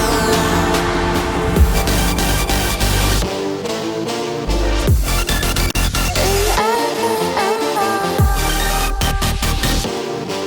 there's a tragedy in every ember. What's the cause when there's no love lost between us? So burn the letters, there's a tragedy in every ember. In every ember.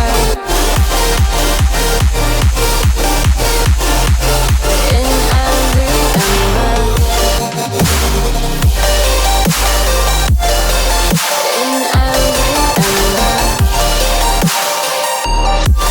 There's a tragedy in every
sun, the war's not over. The dawn's not that far away. Hop back on the saddle soon, you soulless soldier. The dark can consume your brain. All we ever wanted was a little air to breathe, but all we got are ashes of our old memories. They can try to take me down, but they can't take me to my knees. No, you'll never take me. Not my choice, but if my blood to bleed, I'm fading.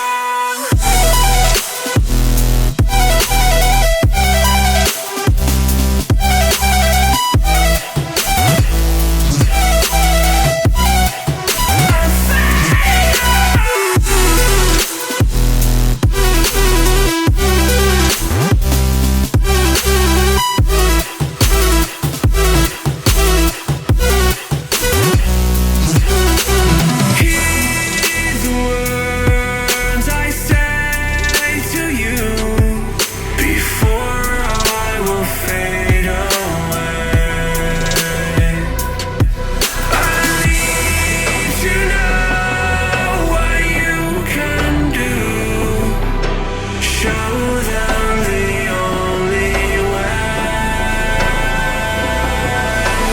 All we ever wanted was a little air to breathe, but all we got are ashes of our old memories. They can try to take me down, but they can't take me to my knees. No, you'll never take me. Not my choice, but if my blood to bleed, I'm fading.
Can you feel me now? Can you feel me now?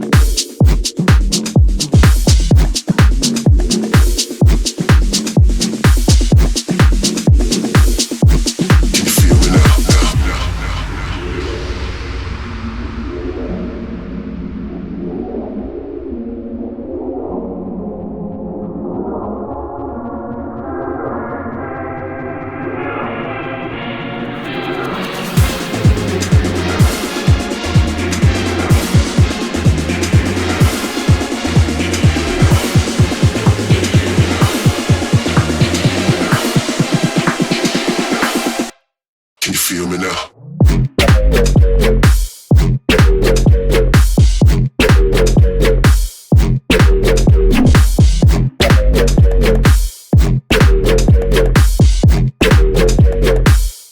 Can you feel me now?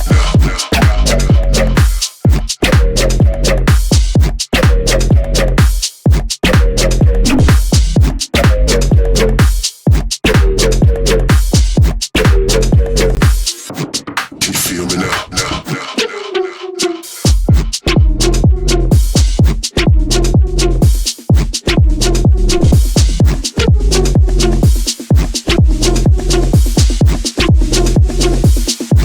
Can you feel me now?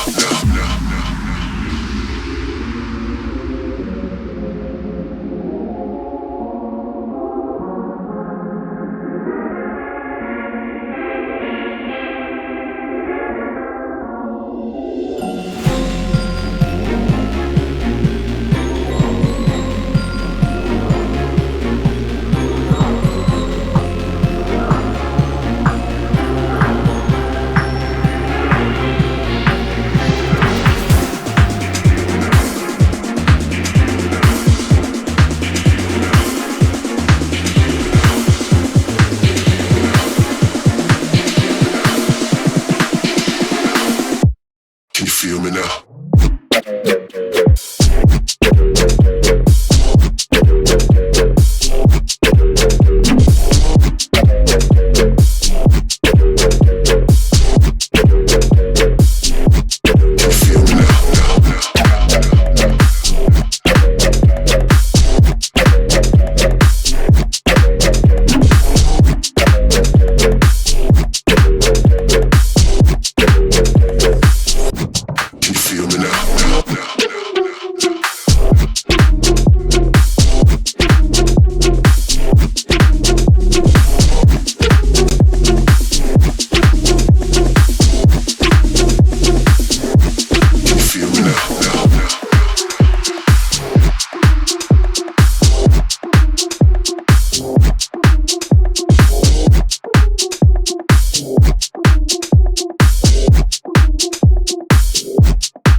Hello, everybody. Welcome back. The countdown has started. We're less than a minute away, I would have to say, before we go into our next matchup. I actually didn't really quite communicate things too correctly, so players are freaking out on me. So I'll let you introduce this next matchup, Adder, because we have the Donkey Squad taking on Hardstuck Bronze 3, a team that I didn't expect to be making it this far. They just seem to be consistent in sort of making upsets as a little bit of a Valorant logo right there. It seems like they've maybe been grinding other games.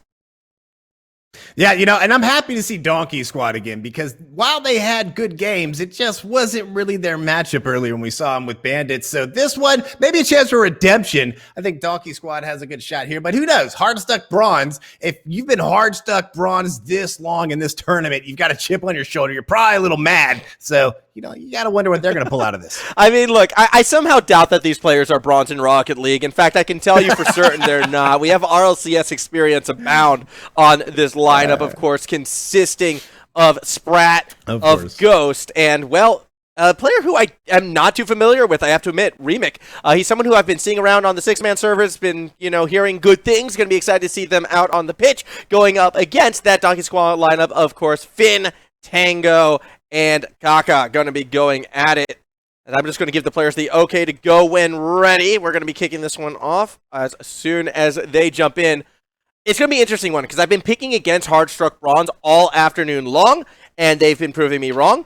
Every time I pick the Donkey Squad team to win, they lose. When I pick them to lose, they win. So these are the two teams that have been throwing my pick'ems off entirely. So I'm not even going to make a prediction right now.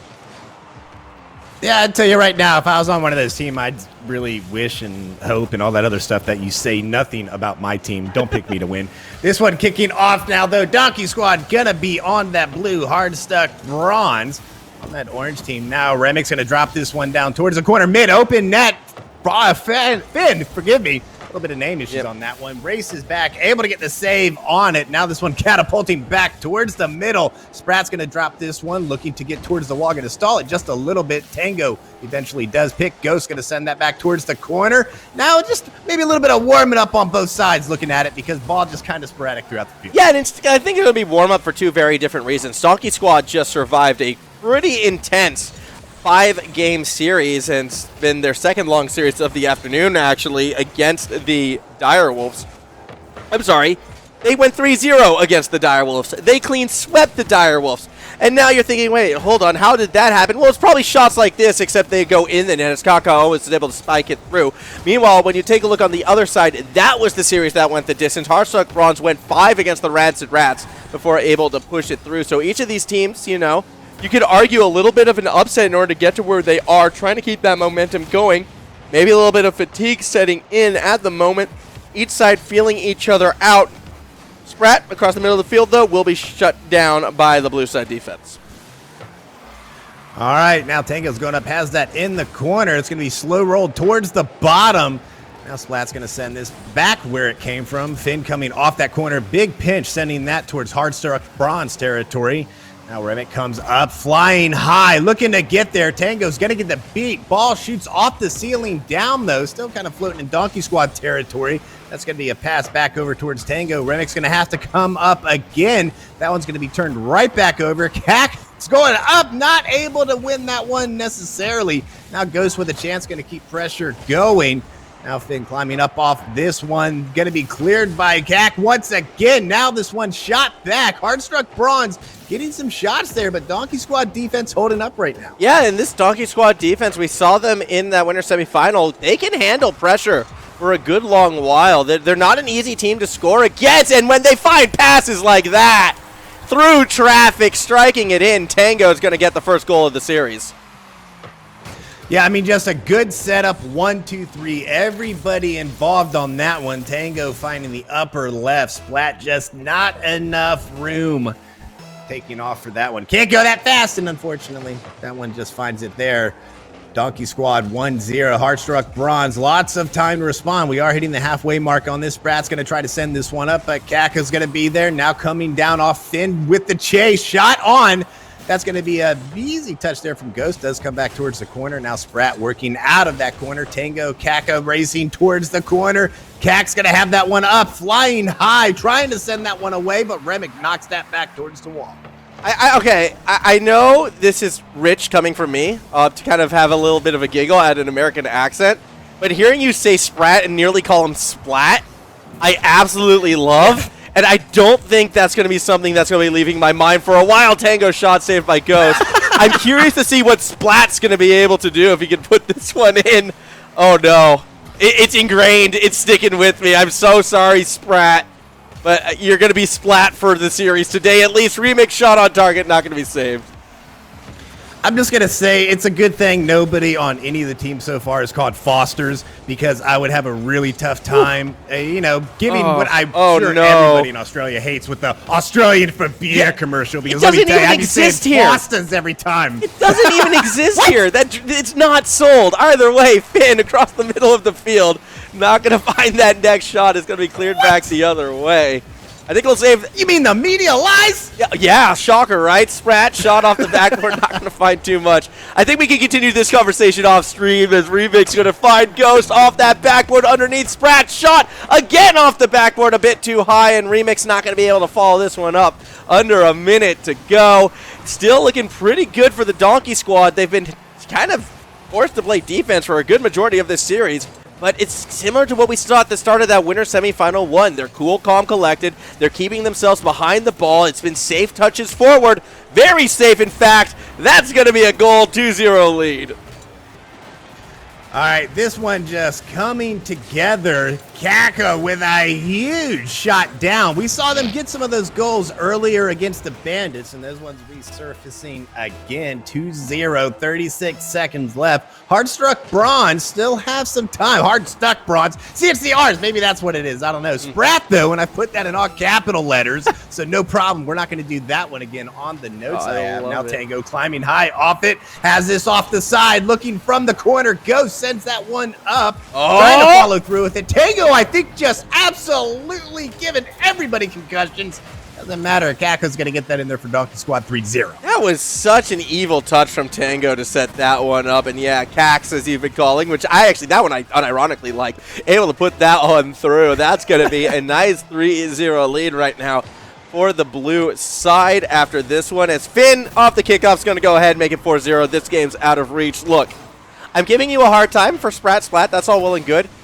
My first ever cast of high-level teams back when they were the Chiefs, I spent an entire broadcast calling Drippe, fresh back from NA, Dippe. And I still don't live that one down, so don't fret that at all.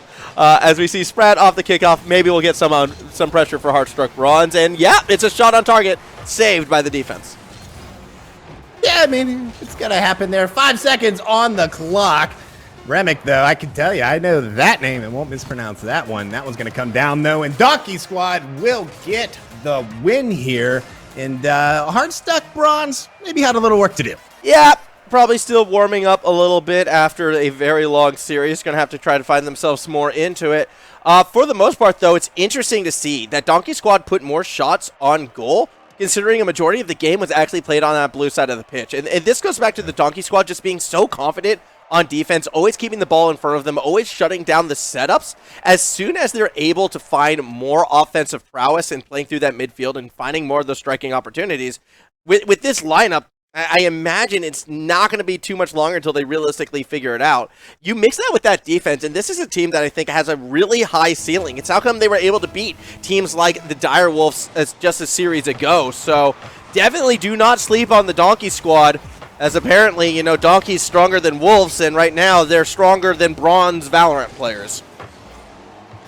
And that one, very well played on that. Kaka's going to try to send that one back, but Remick will get the beat on it. Finn tries to press up. Remick does get that. Kaka sends that back towards the corner. That one's floating up in space, it seems. Took forever to come down towards that ground. Now Sprat has a nice little touch there. Kaka's going to be there in the corner trying to slow this one down. Sprat going to press that one again off the corner. Tango there responding. Lots of turnovers coming along right now as nobody just really seeming to try and keep possession. Yeah, well, I am starting to see more aggressive posturing coming from Tango in particular on the Donkey Squad side.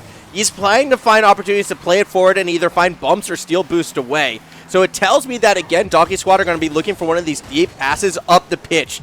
Keep your eyes on them. Tango again, was thinking about cheating, but then here comes the pressure from Ghost. Actually, he's going to keep that offensive rotation back for the Donkey Squad side. It was a long play by Hardstuck Bronze, who actually win a challenge across the middle. Keep the 50 going forwards. You like to see it. Again, Sprat from his own backboard clears it forward. It seems like Hardstuck Bronze has increased the tempo right now. They're just taking these reckless shots, but it's paying off. Eventually, if this defense does falter from Donkey Squad, we are going to see a goal. Now Finn has a big send up there. It's going to go towards the side. Tango may have tried to make contact, could not follow through on it. Remick presses from the middle. Ghost finds the ball instead. Tango, a little bit of time there, sends a big clear up. Ghost will change it down. Coming off the ceiling. Kaka, though, will be just a little bit higher, a little bit faster off that one. Now the 50 does go the way for Kaka and Donkey Squad. Now that one's being floated up there once again. Finn, though, drops that down. Sprat, enough time to back up. Ghost will come up, help the teammate out. Now this one coming back the other way. Oh. Finn, big send. Kaka, just a little bit of a miss there. They can't come down with that one. Yeah, I think that was a situation where Cax was like probably assuming that they were going to get beaten to the ball and try to kind of ghost underneath it, but it was a bit faster than they were expecting and actually could have wound up going straight forward. A little bit of a decisional mistake, but I wouldn't call that one a mechanical one. And it just kind of shows how fast these teams are used to playing. Shot going to be pushed a bit wide to the left. I always find those types of mistakes a lot more interesting and a lot more forgivable than a straight-up unforced mechanical error. Either way, across the center right now, Ghost is going to find Tango, who will start to play it forward. Remake on that back foot. Tango still applying that pressure. Tango still looking for bumps. Doesn't find Sprat. So Cox will keep it up high. And now Ghost finally gets the clear. Yeah, I mean, absolutely. Just the reaction speed, just going back to that one play there, because I can tell you 9 out of 10 Rocket League players would have done the insta backflip. So, not saying it's mechanical there, but hey, you know, just a narrow miss on that one. 2 minutes coming up on the clock. 0-0 your score right now. Finn tries to cheat that in there, but Ghost will get the challenge as that one does push. That one's going to float out. Nice little redirect towards the side. Going to go up. Sprat's going to challenge. Has a little bit of the help from Ghost. They are keeping the pressure on this Donkey Squad, though. Finn sends this one out. Finds Kaka there, but Ghost races back. Pitches this off the corner. Now Ghost floating up and away. Lots of boost. Gets the reset. Looking amazing while you're flying up there, Ghost. Yeah, Ghost going for something special, but perhaps put a little bit too much into it. Nearly a counterattacking goal from Tango to put this one through. This has been a game with very few shots taken right now. It's pretty even across the board. I believe now sitting at 4 apiece. Yep, it is. 4 shots each side. Kaka finds the 5th shot, but it's not going to hit its mark. Tango still applying that pressure. Going for a cheeky little reset, but couldn't quite get all 4 wheels. Now Finn's going to have a go. Let's see what Finn can do. Woo! Look like going for a little pinch play off that backboard as well. Donkey Squad throwing themselves at it, not finding the goal. Remake finds a shot, but Tango has the save.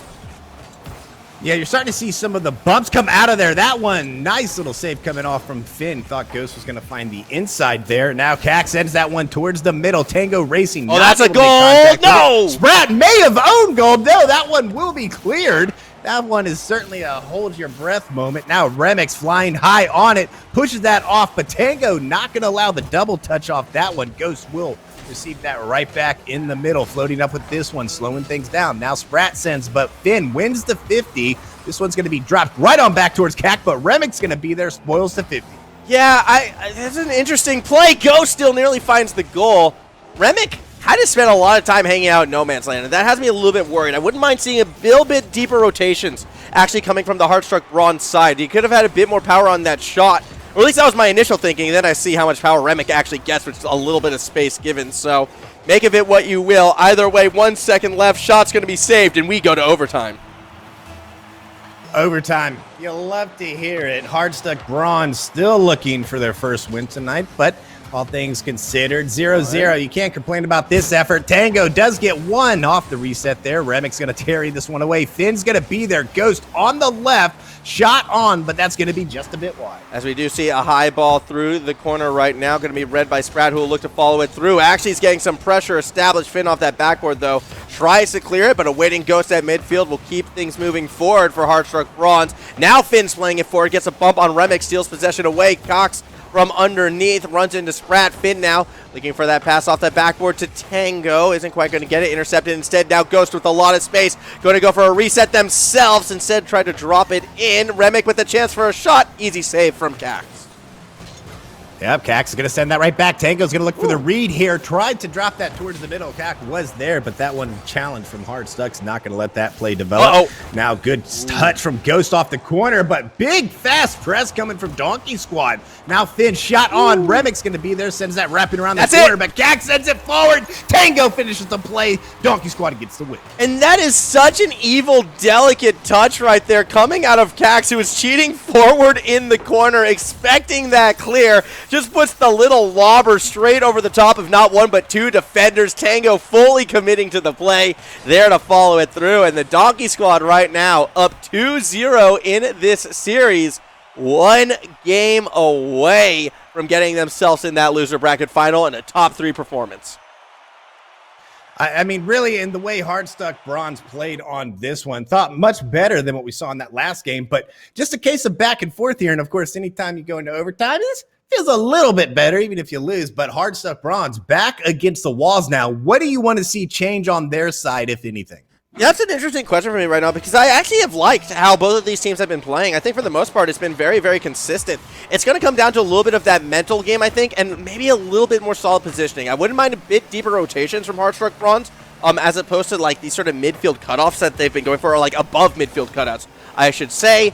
And I guess a little bit more awareness on the positioning of their opponents because, again, that goal that we saw in overtime just came from a situation of Cax reading where most likely that ball was going to go and intercepting that corner clear. This is a nice pass forward and a great save by Tango. That one just an absolute, oh my gosh, I'm so glad I did that one. You got to clip it if you could. Now Cax going to trend this one. Has it in the middle, but it's going to go right back over to Ghost. Now Remick has Finn one-on-one. That one's going to be carried in by Remick. 1-0, Hardstuck Bronze. Yeah, Remick comes up big right here. Space given, able to dribble it straight down the middle. Finn was trying to play a bit of shadow defense, but you can see Remick in the middle of juggling that ball, found the time and the space to find a massive bump. And that's going to make it a 1-0 lead. The first lead that Hardstuck Bronze has had all series. And a chance for a second off this kickoff, actually. Again, Remick 1v1, but this time Cax has the save. Sprat follow-up. Saved again by this defense. A bit unlucky for the Bronze side. Yeah, I mean, nice save there by Cax. It's going up there and just kind of bending towards the back a little bit. I kind of felt a little tweak in my back, as those ones are pretty difficult at times on the saves. Half-lip Stu proves successful on that. Now Sprat pressing this one wide off the backboard. Ghost redirects right back up. That's going to be a big knock, though, as Tango catches that one down. Finn may have Remick one-on-one. Remick does win that one. Tango sends it right back. Ghost with an awkward send, though, as Donkey Squad do not press on that one with the pressure. It's going to go right back over to Hardstuck Bronze. Now Remick loses this one over to Tango. Big shot. Oh, no! Bronze territory. Gag off the backboard. That's just unfortunate. That could have been such a massive goal right there, and it's one that I think Donkey Squad wants back. The setup was sublime. Was unable to finish off the play right there, although they're going to get a second chance right now. Net kind of open, but Finn A little bit too much power, kept it a bit too high. Another unfortunate mistake. Still plenty of time in this, and Pax going for another dribble, finds Tango across the middle, putting it a bit to the left. How many times can it be so close and not quite there? Yeah, I mean, that's just the way that one goes. But if you keep trying, you got to succeed. At least that's what Mom always says, is Tango now trying to get this one out. Tango trying to get the chase. Demo off Remick from Tango. That one I thought had a chance, but it's a little bit errant on the side. Now this one coming back towards the middle. Sprat trying to find Remick. Big bump coming there. Sprat too far back. Ghost follows up, top down, tries to get the double tap, but that one's knocked away by Finn.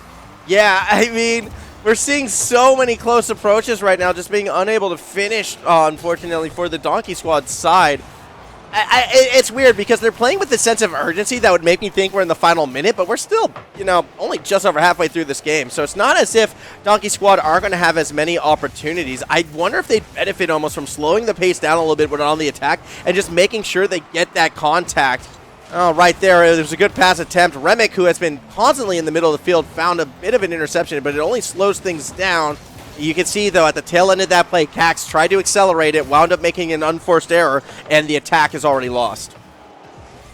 Yeah, Sprat tries to go up off that one. 2 whiffs coming off that one. First one big whiff. Whiffs create whiffs. Second follow-up does not produce results either. Now Cac is going to send this one back. Has Sprat. Sprat chasing up. Sends that one off the backboard. Ghost coming off it. Trying to get some distance there. Is that one sent right back over to Donkey Squad territory. Now Tango Finn working the corner. Sprat trying to get in there. Knocks it away, though. Tango going up high. No, it's going to be Kaka trying to get the double tap. Not able to come down with it. His boost, obviously a little bit of an issue there. As we see Tango facing the wrong way. Unfortunately, he's not going to be able to make a play on that one. Finn now looking for Cax, who finds Finn once again. Finish it off with a dribble. Yeah, they're going to do it. A great 1-2-1 to make it 1-1 in game number 3. Donkey Squad ties us up. You saw the pass. It was almost like window might have, been rolled down just a little bit so eye contact could be made. That's exactly how that one developed. They found each other. They were successful in that one. Donkey Squad far from out of this one. 1 minute coming up on the clock. Remick now slow rolling this towards the corner. Cac will climb up. Does get that one knocked around. Now Finn's going to clear it out. Cac off the wall. Tango maybe waiting to come out on it, but Sprat will get the beat on it. Tango does climb high. Hanging back there proves fruitless for him as that one's cleared out. Gives it right back over, though. Remick climbing high. Finn a little bit higher on that one. Presses towards the corner. As we do see 2 defenders in the box right now. A ball will sail over it. Remick waiting on that other side. Oh, my gosh. He's somewhere that's not the midfield. And he's looking to pass it back across the center, although no one's there, courtesy of a demo out of Tango. And now Cax versus Sprat. This time Sprat wins out, but Finn has that backboard. Not quite. Remick will shut it down and follow it up as well. I've been really impressed with Remick. I know I was just kind of joking on him a little bit, but no, for the first time watching and being able to cast one of their games, I'll talk more about this player in the future, assuming we get a chance, but with only 12 seconds left, one last chance of regulation, no goal scored yet. Yeah, I mean, it's funny you said that because I was looking on the free play screen, and their rotation speed right now, very fast for Hardstuck Bronze. They're able to get back once they commit, rotate around. It's key in these kinds of situations, and, 1-to-1 overtime. Who's going to score on this one? What do you think is going to happen? Who do you think has it in overtime? I mean, I kind of like to see Hardstuck Bronze be able to finish one of these plays off, but even though we are seeing improvement from this orange side, it's never really felt like the Donkey Squad has been out of control. I think as this third game has progressed, we've seen a lot more offense. There's the demo. There's the pass. Tango unable to put it quite on place, but Finn is going to put another one up there. Pax keeping the defense off balance, but Ghost still will wind up underneath it. And now Tango is forced to fall back. Oh, double commit. First double commit we've really seen in this series, to be quite frank.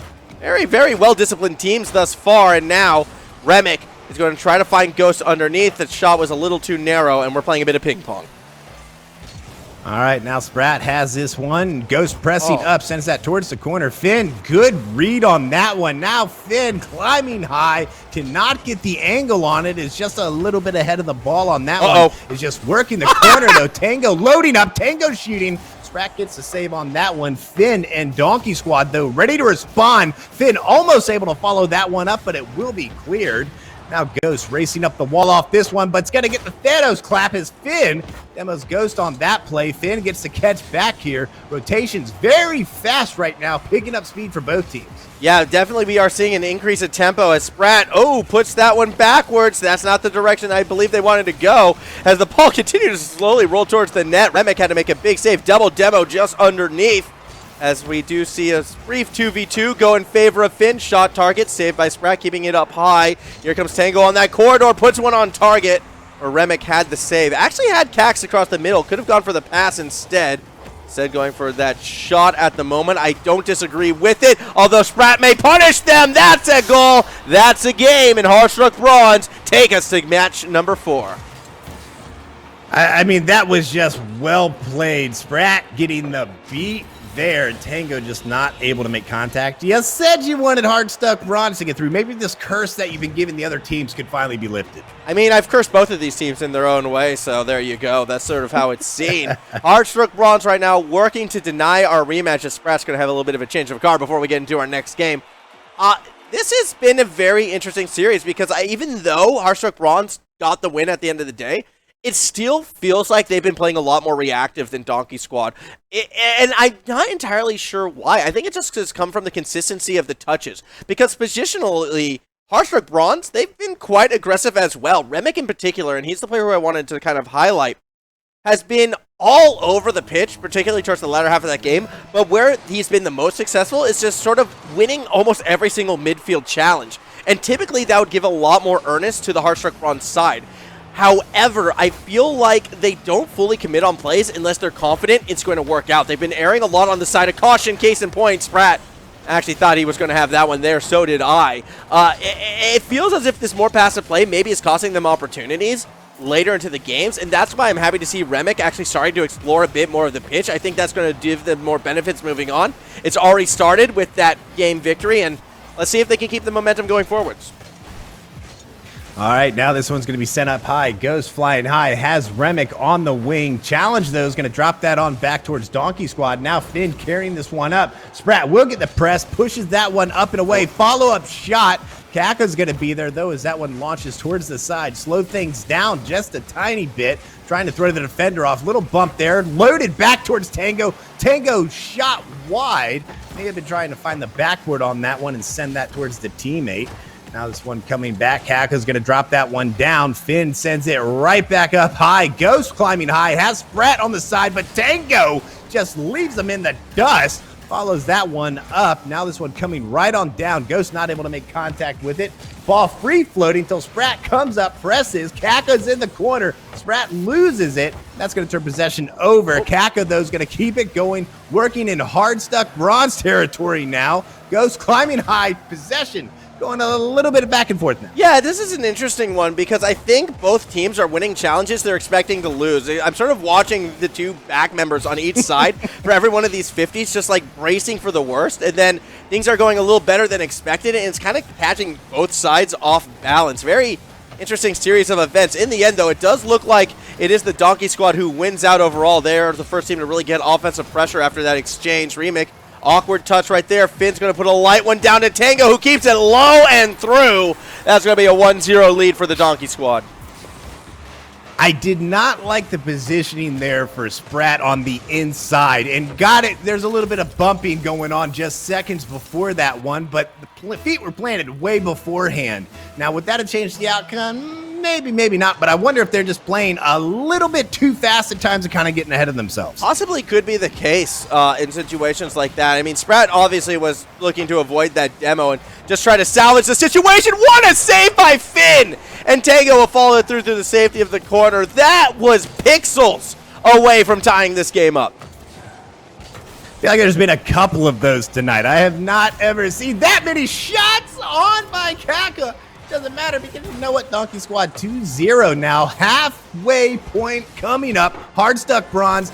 They can still do this. Oh, that replay was painful to watch. It looked like Ghost was trying to find a pass up the side to Remick, but wound up getting in their way. So teammates bump into each other, and no one's there to stop that aggressive posturing. 2-0 lead right now as Cax gets another one through.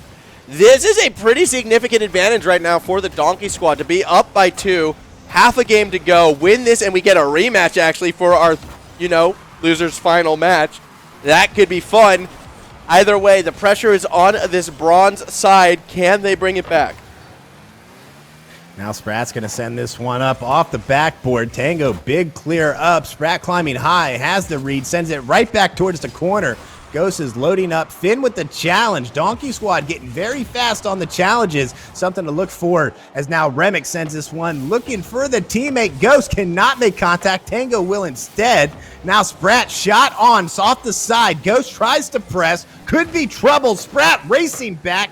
That one's going to be wrapped around the corner. Tango now trying to float this up. Remick's going to be there. Possession changes. Finn has the ball. Now Ghost climbing up. Big send as Remick redirects that one. Tango sends it right on back to sender. Oh. Now looking to drive this one in, but knocked away. Kako with a chance. Ghost with a save. Big save by Ghost, but unfortunately, there was no one on that side of the pitch, so we don't see that fast clear, that counterattack that Hardstuck Bronze desperately needs in this situation. This is a team, again, they want to play this ball forward, but another contact between Ghost and Remick. That is twice now these two have come together on attacking opportunities. Sprat's looking to bail this side out. These little synergistic mistakes, though, are kind of costing Hardstuck Bronze the tournament. Yeah, and Oh really my! just communication right on there, and that's what a save by Sprat. I think might have found the Mario tunnel and spawned in from somewhere on that one. That was almost an insane individual play from Cax as well. Still, less than a minute to go, and the Donkey Squad are struggling to realistically put this one away because Hardstuck Bronze have come at them fast and furious, but neither side has been able to maintain consistent possession, and I guess at the end of the day, that will favor the Donkey Squad side. 30 seconds to go. This attack needs to come through for Hardstuck Bronze. A chance, a whiff, and a save out of Tango. And clock is ticking down right now. That window is starting to close. Ghost going to wrap this towards the corner. Shot on. It's going to be very wide on that. May have been anticipating Sprat coming across the middle to press that one forward, but they did not. Now the seconds are ticking down, and Donkey Squad's going to be moving forward. Yeah, Donkey Squad, they're going to extend it a little bit. Finn just showing, hey, I know how to dribble, I know how to pass and catch my own shot. I'm going to flick it over Ghost as well. Tango's just giving up, chilling in the box, and the ball hits the ground.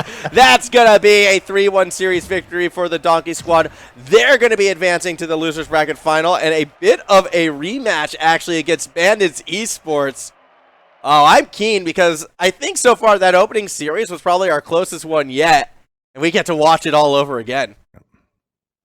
Yeah, and you know, you have to wonder how much different could the result be on this one. He has me absolutely. Yeah, I think we could possibly see results go a little bit different for this one. But hey, you're meeting again. There's definitely that experience now. You've got that time. You know how they're going to come out swinging. You don't need a bit of that adjustment period to respond. But, you know, you never know. I think it's good. I really think this one could go either way. Yeah, I'm going to be excited to see how this one plays out as well, because I feel like with the Donkey Squad, the team we saw play just now looked a lot different to the team that we saw at the start of the day. I think this is a squad that had to warm up a bit, but we're seeing more of that aggressive edge, more of that dynamic attack that I was expecting in that winter semifinal matchup. Granted, the Bandits, I still think, can be one of the better defensive teams. However, Donkey Squad has kind of proven that as well as the day has progressed, and we're starting to see a complete side from this Donkey Squad lineup. It's going to be an exciting one for sure. We will be throwing to a break. When we come back, it will be our losers bracket final. Winner of that, of course, gets the Renegades in the grand final. So we've only got one more best of 5 before our big best of 7 conclusion here at the Open Demolition. So stay with us. We'll have more Rocket League when we return.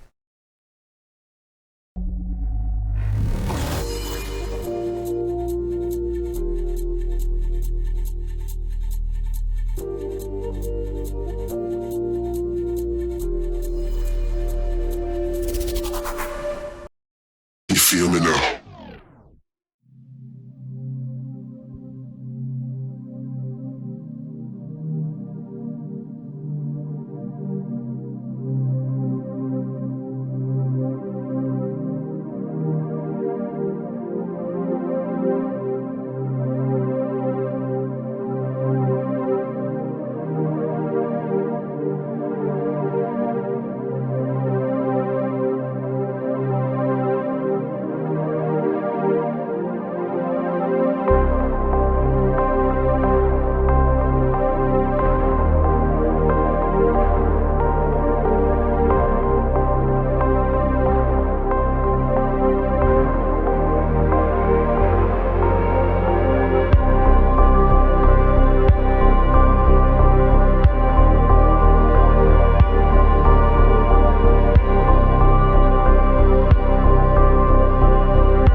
Reveal how far it goes, so everybody knows.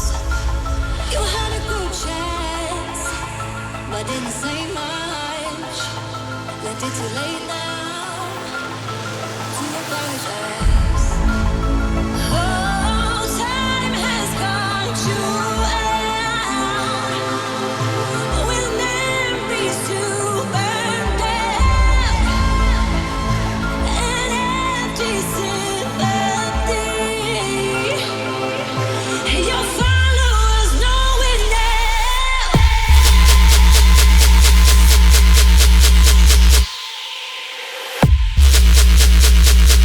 Your followers know it now. Your followers know it now.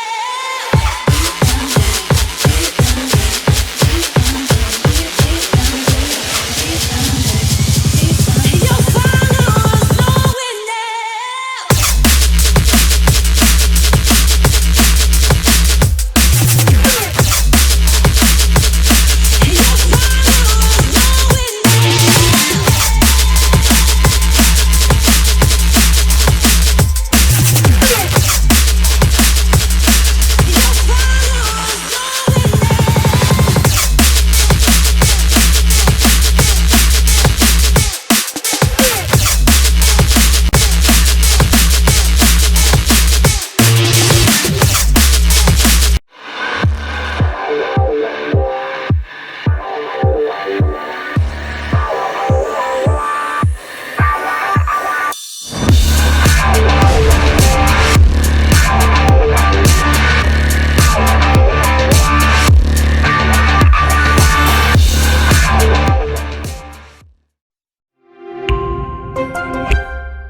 It all started as an open tournament, and in my books, that means every team around the globe were initially signed up for this, but then we did have to cut out everyone outside the Oceanic region. It was a sad first day, but following that up from there, only a few teams did find their way making it to our open division, and then from that open division, we cut it down to 8, and after this next match, we're cutting it down to 2.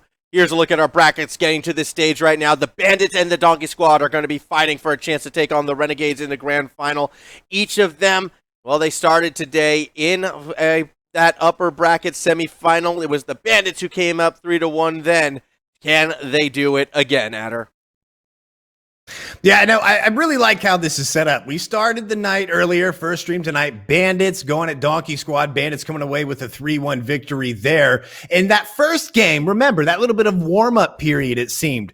Well, now everybody's warmed up, and Donkey Squad has had a good look at Bandits, just as Bandits have at Donkey Squad. So this one really could go any direction. All excuses out the window. You know what they're going to do. You hope you know what they're going to do at least. This one, I think, is going to be a great matchup again. Yeah, I have to agree. This is going to be an interesting one. Not just because that matchup before proved to be a very exciting one, but I also do feel as if that, like, when it comes to these two teams in particular, I made my prediction at the start of the day. I was kind of leaning more towards that Donkey Squad side, I should say. And, well, now they have a chance to possibly prove me right. Not to mention the fact that they have the best logo out of all the teams today. Either way, we're kicking this one off. It is going to be the Bandits in blue. Donkey Squad are in orange. And Finn already finding Cax across the middle. That's going to be a quick goal. So much power behind that opening strike.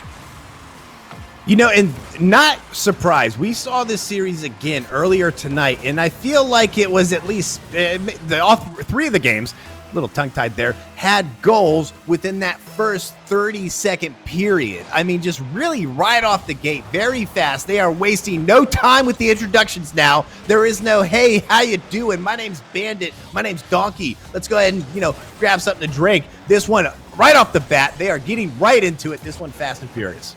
I have to question, though, for when it comes to Donkey Squad, and this isn't really a question for you as much as I'm probably going to ask, a couple of the players at the end of this game.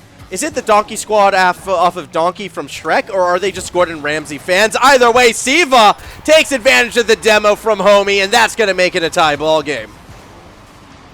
Tango there just lining that one up, and unfortunately, if you're a fan of Donkey Squad there, you just know no, Siva's coming right across the middle, and they get a good read on that. 4:22 left in this matchup. 1-1. Fireworks are inbound. That one's going to be shot down. Finn will get the read on it. Siva looking for the middle, finds the top instead. My head almost gave a concussion on that one as that one ricocheted out so fast, so furious. Yeah, 2 balls off that top post. Very unfortunate, actually, for the Bandits, as it looked like they had that attacking pressure there.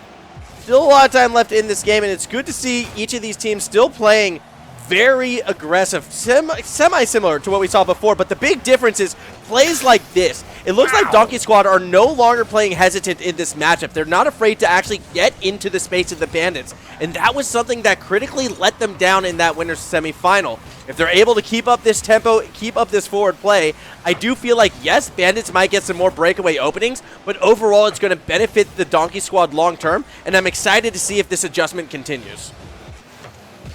All right, now this one's going to be shot back towards the side. Kaka's going high, looking to get the reset on that one. Not sure if that one may have been received, but either way, Bandits will get the steal on it. Finn clears this one back towards the side. Has Kaka there. Kaka following that one up. Pitches towards the ground. This one off the backboard. Tango clearing. Tango shooting. Siva saves it, but can't stop the Finn. So one of the things that Tango is so incredible at doing is just finding the perfect velocity of every touch when given space. Like, that one was actually a cheeky little stuck in touch right there to generate that power. The first one slowed it down. The second one got that power. And he did this within a space of like maybe 5 meters at maximum.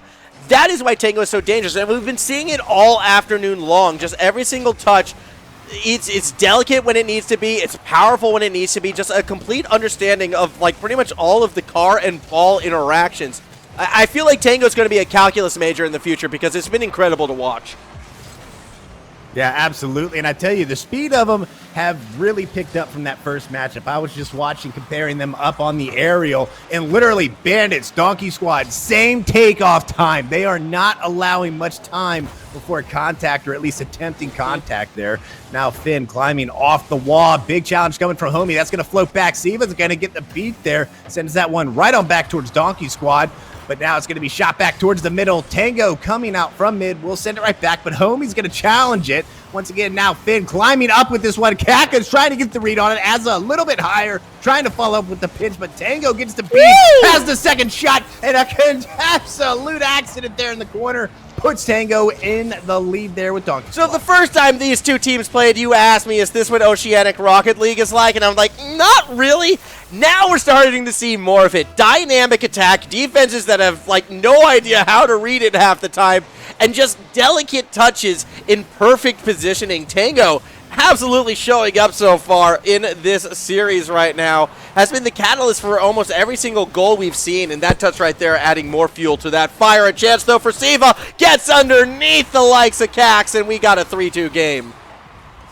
Yeah, I mean, this one, once again, like, they are just going at it. Good wraparound by Homie there, and Kaka just missing that opens the door for Siva to press in. 2-3, Donkey Squad up by 1 in game number 1. 1:48 left off the kickoff. You're going to have Azza and Kaka. Now Homie climbing off the wall there. Finn in the backfield waiting to get the receive on it. Siva gets the demo, but not before Finn gets a shot. Now Tango waiting patiently there. Homie will follow up with the challenge from Bandits. Finn's going to chase that one down, trying to follow it up. Siva sneaking a shot there. Tango climbing off the backboard. Homie's going for the challenge. That's going to float towards the back. Azza's going to be there. Homie climbing up. Has Siva there. Siva shot. That's going to be deflected, though, as Kaka sends it back towards the wall. Yeah, Azza was one player with the job to bumper demo 2. And unfortunately, it was never really going to work out. Siva needed to get a bit more power on that shot. Unaware that there was still going to be a defender in place, so it was a right idea written up, but the defense a bit too strong, a bit too well positioned to really find that opening for the Bandits. Yeah, just unfortunate there. Now this one's sending back towards the wall. Once again, Finn's there, but gets demoed. Shot on. Nice save coming from Tango's. That one's catapulted towards the side. Tango has a chance, finds the top bar instead. Very close on that one, as Bandits would not have been able to get the save on. Instead, the Bandits are going to get a goal, though, as Siva was playing it forward. Azza as well. Actually, when we watch this replay, I'm pretty sure we're going to see all 3 members there because just to the left, Homie was waiting in case we saw that corner clear, pulling the goalie, going all in. The Bandits tie this game up. I mean, just good coming from behind for Bandits. Donkey Squad just could not hold the lead on that one. Now, Azza coming up high off that one. It's going to be shot towards the middle. Kaka's going to be a bit wide on it, but not if you're Kaka because you got the double shots all day. Donkey Squad up by 1. Oh, my goodness. A nice midfield dump down to Cax, who's able to beat out Homie right there. However, the thing that I liked most about that play was how far back it was set up. Finn, that was one of the safest passes and dishes they could have gone for.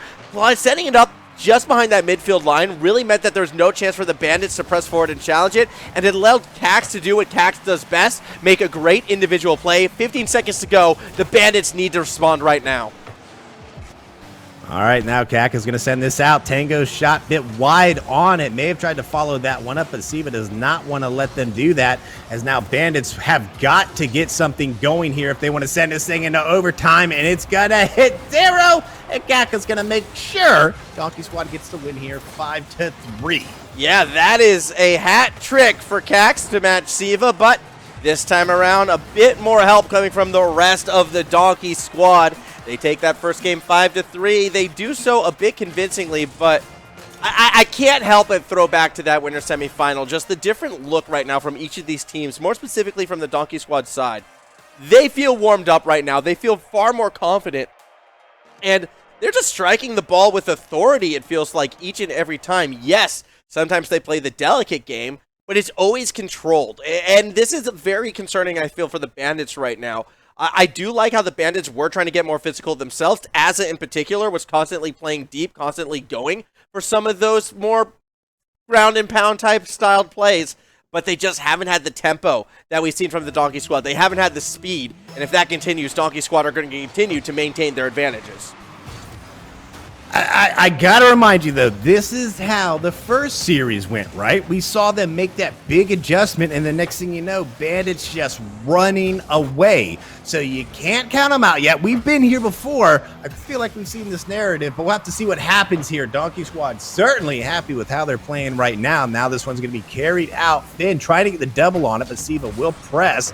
That one bouncing off the wall, finding the ceiling, coming right on back down. Now Cax setting this up. Homie trying to get the pressure, but Cax, good read, follows that. Has to clear a defender. Now Tango, chance here, climbing down off the backboard. That one cannot find its way home. Doesn't find its way home just yet, but Finn will still try to keep some semblance of momentum going.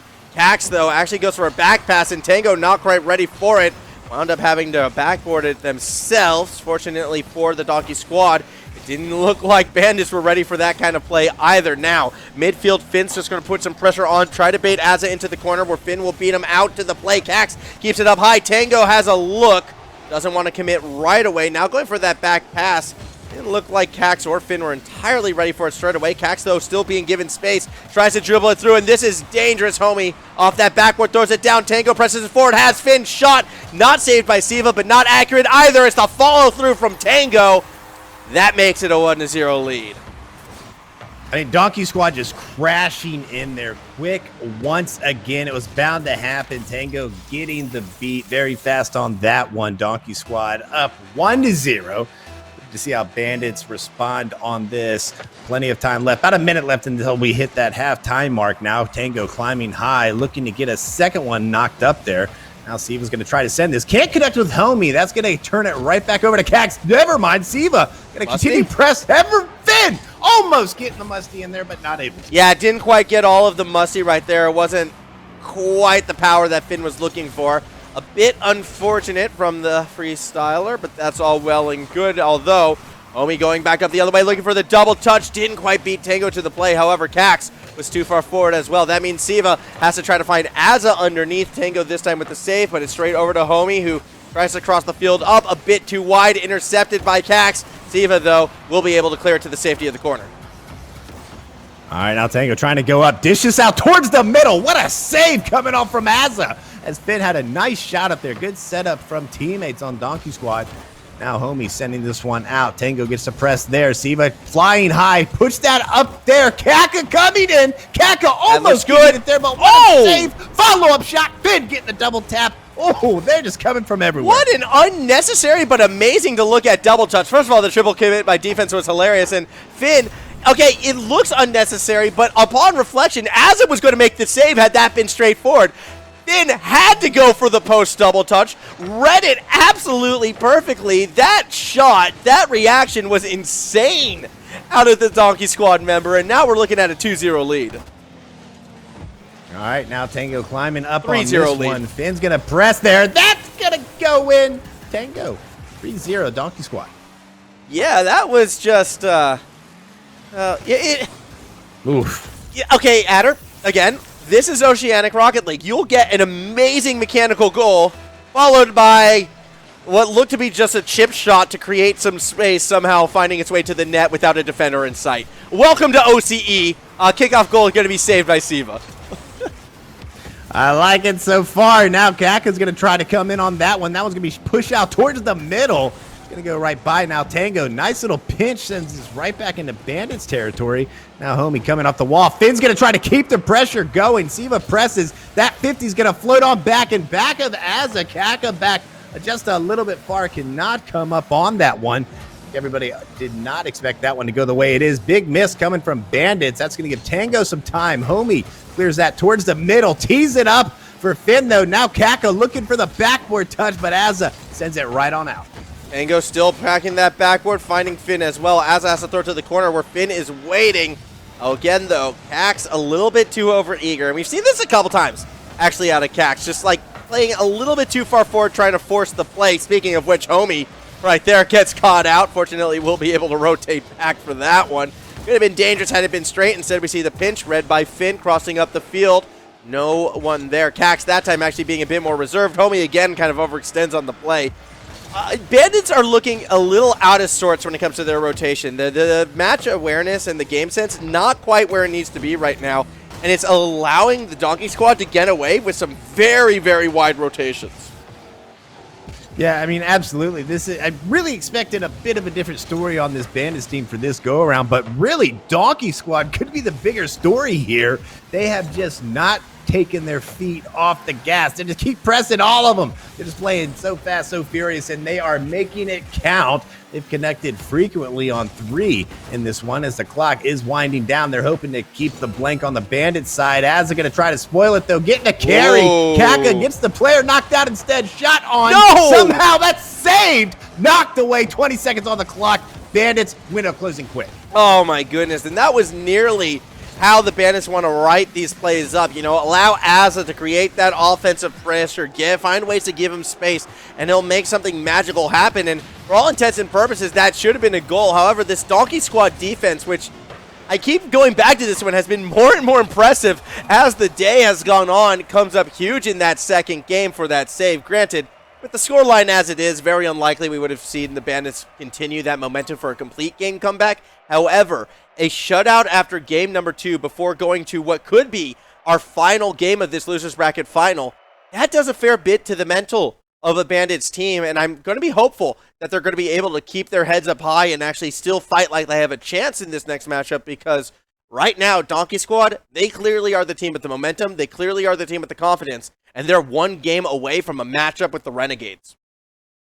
Yeah, I mean, this is totally different than what we saw earlier. We saw that game number 2, shots from Donkey Squad going down. But in this series, they're just keeping up the pressure. I think that's one of the big things we're seeing here. They are just keeping the foot on the gas. The rotation's very clean. They're getting some bumps in there. They're creating some chaos. I think that's certainly helping. And then like you talked, you just get that offhanded little touch of a goal there. Totally unexpected. Caught them off guard. They're playing extremely well right now. Tango's just so good. As we see Tango, perfect pass to Finn. Like, Tango is just so good. I agree with Baked Potato right now. Just call him the Tang God right now, because every touch exactly where it needs to be. Yeah, I mean, that was just an absolute laser in there. Lots of time, though, for Bandits. That one certainly going to hurt the soul just a tiny bit. Remember, Donkey Squad is on match point. They win this one. They continue on into something even bigger called the finals. Is this one pressing down? Now, even bigger than the loser finals. Let me just be very clear about that one. Now this one carried up around 30 seconds into this one. Still looking for Bandits to show a little bit different here, but so far haven't seen too much. That one coming across the corner. Homie's going to get a backflip up. That one's going to be sent right on back over to Donkey Squad. Kaka chance here, going high off this one. Looking for the double tap. Doesn't link up. Tango. Oh, no. Here, climbing, dancing. That one knocked away by Azza. Good defensive raid from Azza because Tango was in complete control of the situation. It's not going to save the goal, however. The far forward playing Donkey Squad is continuing to keep that pressure on, and they do turn it into a goal eventually. As you can see right there, Azza unable to get that backboard read.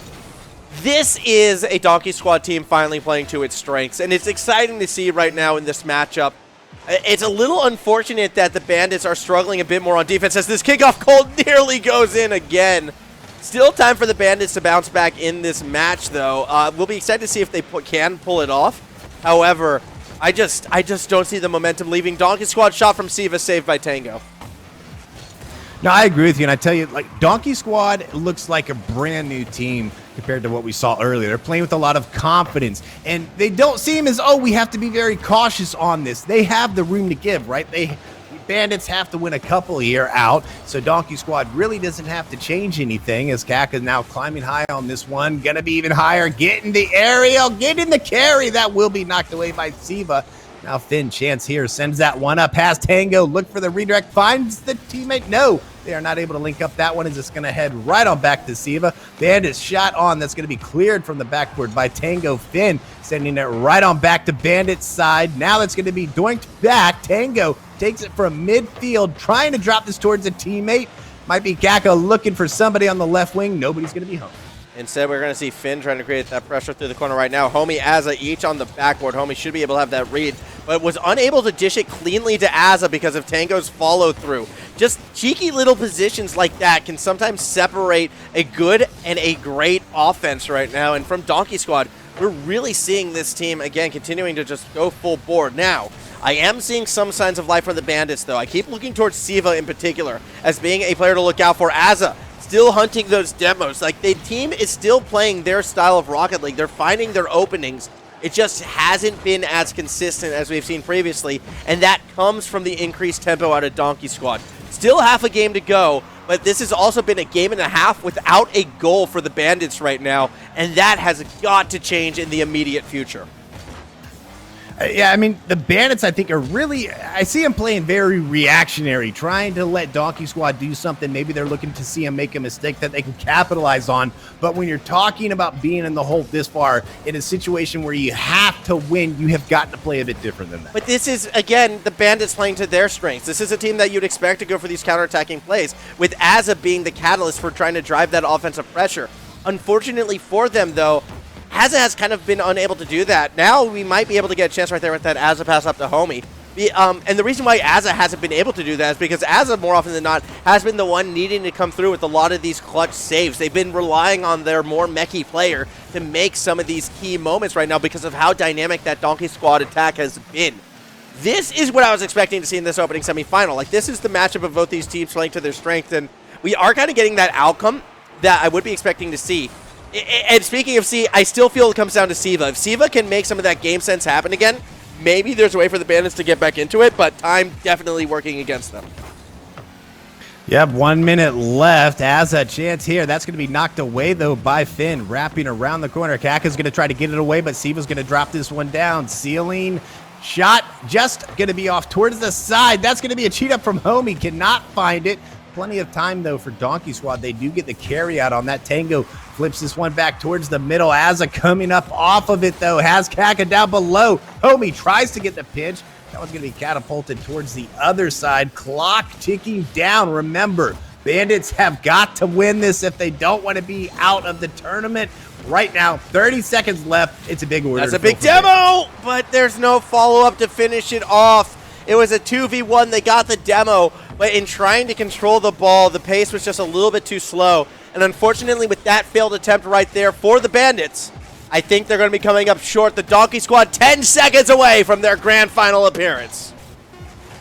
Yeah, definitely something I did not see coming based off what we saw earlier, but you like to see it, right? You talked about this team. You had really, really good things to say about it. I was like, we didn't really see it, but I see exactly what you're talking about. Donkey Squad coming in, getting the sweep here. That they do, and they get Not sweep, but 3-1. No, that was a 3. Yeah, it was a. I believe that was a 3-0 sweep. Actually, no, that totally. Yeah, okay, that's what I thought too when I saw the board. That was absolutely Okay, a cool, 3-0 good. sweep. Donkey Squad are going to sweep their way to a grand final appearance against the Renegades, and they looked good there. I agree. This looked like a strong team in that performance, but this grand final, it's going to be taking everything to that next level. You're against one of the top teams in the region, and not only that, it's going to be a top team in the region with a 1-game advantage in a best-of-7. There's going to be a lot of pressure for the Donkey Squad in this one, and the Renegades, when we saw them earlier, they looked pretty lights out. I still love the Donkey Squad logo, though.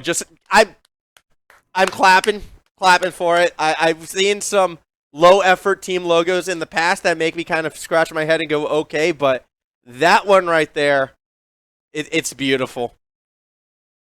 And maybe it's something like, the Goose logo that we saw earlier. We add something good old to it Big every time Goose. you get a big win here. Next thing you know, there's it's accessorized. You got sunglasses, you have hats, you have a scarf. It just gets better and better. You know what? I'd love to see it. Maybe if they win the tournament, they can draw a little trophy for him as well. But you got to win it first. And we're not going to find out if they're going to be able to until after one more break. So we're going to be throwing it one last time to a bit of an intermission. When we come back, the Renegades versus the Donkey Squad. It's going to be a lot of fun. Stay with us. Open Demolition Grand Final when we return.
wanna see me with it?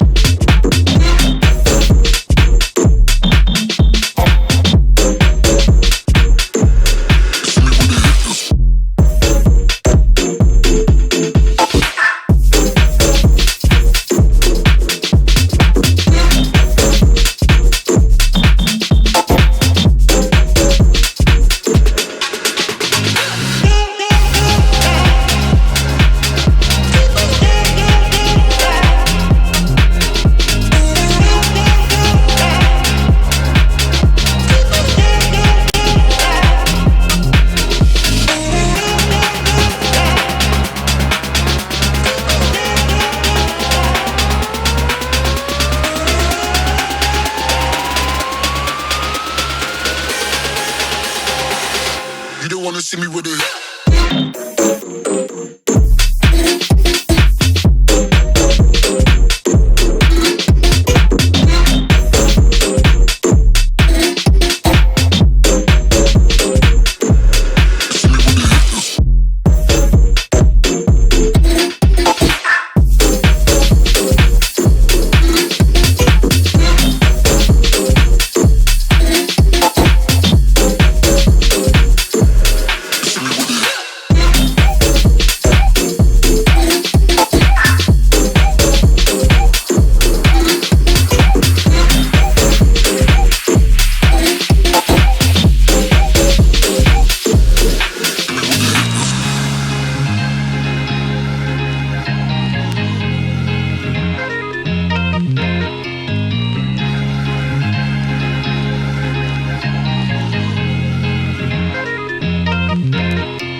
Welcome back, everybody. It's been a fantastic day here at XP Esports, live at the University of Queensland, on site at TGG with the RL Open Demolition 2021, brought to you by the Intel Gamer Days Festival. And now it's time for that grand final matchup. The Renegades, one of the most iconic teams within the Oceanic region, are going to be taking on the Donkey Squad, one of the most iconic names within the Oceanic region. And well, if they're not, they're going to be at the end of this one. Joining with me, of course, Adder Roland, as we take one last look at our finals bracket. I have to admit, this is a finals matchup I had as maybe a 20% chance of following through. I thought the Direwolves were going to be able to make a run, but they fell short back in losers round 5 to Sid Donkey Squad, and now we get to see sort of grand final match B on our hands. Yeah, and you can't sleep on this Donkey Squad. We talked about him earlier. We saw him earlier in the night. A little bit off maybe on that first match. And then they come back. They have Bandits. It's the ones who sent him down to that loser's bracket. And then they pull out the, hey, we've done this before. We've been here before. They came in getting a huge win. And this is it, right? This is that big OCE picture he always tell me about. After we've seen all this, I might have to agree. I'm not going to cheat on you, North America, but let me just tell you, these OCE players, they're pretty fire. Yeah, they're pretty fun to watch, and we're getting ready to go for, well, our final match to watch. Again, it's going to be the Renegades, obviously, on that blue side. Donkey Squad will be in orange, and although the Renegades might not be playing with their normal starting roster, CJ not in today, instead we have Zuko, the team still looked very aggressive, very fast, very furious when they played against the Bandits in that winner's bracket final, and now they're just 3 games away from taking this tournament. Unfortunately, their opponents in the Donkey Squad, well, they're actually 4 games away, because this is a best-of-7 winner's bracket advantage going over to the Renegades with a 1-0 start in this series, and we are off. Off to the races we go. Now Zuko's going to pinch that one towards the wall. Kaka already getting a little physical in there. Going to say, hey, claim this one. It's a bump there. Now this one's shooting off the ceiling. Now, nice little pass setup from Kaka, but he's going to be there. Kami off the backboard. Zuko sends that one out towards the side. Donkey Squad not hesitating. Getting some early shots in this one. And some early demos as well. Yeah, Donkey Squad, I'd say, are playing with some reckless abandonment right now. Everyone just throwing themselves at the play. And it was causing enough disruption for a fair bit of offensive pressure. Furthermore, when we did see the Renegades play in that winner's bracket final, sometimes when put under pressure, we did see some unforced errors and a little bit of mispositional moments. So I do like this very aggressive Donkey Squad approach. It also plays into their strengths. This is a fast team. This is an offensive-minded team, one would have to think when you look at these players. So perhaps, you know, they're going to continue to try and force the Renegades to play their style game. Granted, it did only work for the first 30 seconds or so. Now that that ball is on the orange side of the pitch, I do expect the Renegades to maintain some semblance of control. All right, now Kaka's going to send that back towards the corner. Has Finn in the middle. Fever will get the beat on that one. Tango shot high. Goes off the backboard. Now that one's going to be cleared out as Renegades on the attack now. Fever's going to be patient with that one. It's going to be left towards the back. Kami trying to make contact on the follow-up. Zuko will wrap that one around the corner instead. Big clear coming up. Kaka's going to be there for that one, but it will be cleared once again. Finn, though, going to get the reception there for Donkey Squad. That's going to be a big beat for them as Fever now trying to make contact off the backboard. Shot on from Finn. They are not done yet. Donkey Squad coming out striking early. And I'm not sure I like these deep rotations coming out of the Renegades. They were trying to cheat Fever super far forward and just trusting either Kami or Zuko to find that deep pass. That got them all out of sorts and eventually whittling away enough. It's going to be the Donkey Squad who find the first goal out of Finn. Yeah, I mean, I like how Donkey Squad are playing. We saw them earlier tonight. Again, I keep beating a dead horse, but just the drastic transition from warming up to being confident, ready to play, that's exactly how they're continuing to look. But Renegades still very young in this one. This one still could be interesting, looking for a good matchup between these two teams. Yeah, that we definitely could be, as we do see Finn back up that other way. Kami's going to come through with that save. Zuko kind of gets held up in the corner, keeping it up high. Fever has a look underneath, but won't be able to get to the ball. Finn now looking to throw it down to Tango. It's going to be collected shot, target saved by Fever. Zuko follow through, doesn't get power behind it, and that's going to be Cax in position to punish off the post. Second touch puts it through, and this aggressive attacking style of the Donkey Squad paying dividends right now against the Renegades team.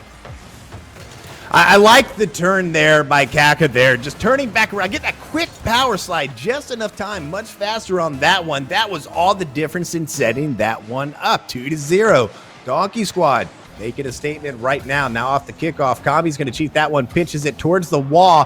Finn flying high, very fast on the pickup there. Fever off the wall, challenged and knocked around, but that's going to be a fast take. Zuko trying to come down with it. Donkey Squad still up there on the wall. Tango sends that one back down. Fever waiting patiently, can't make contact, has to race back.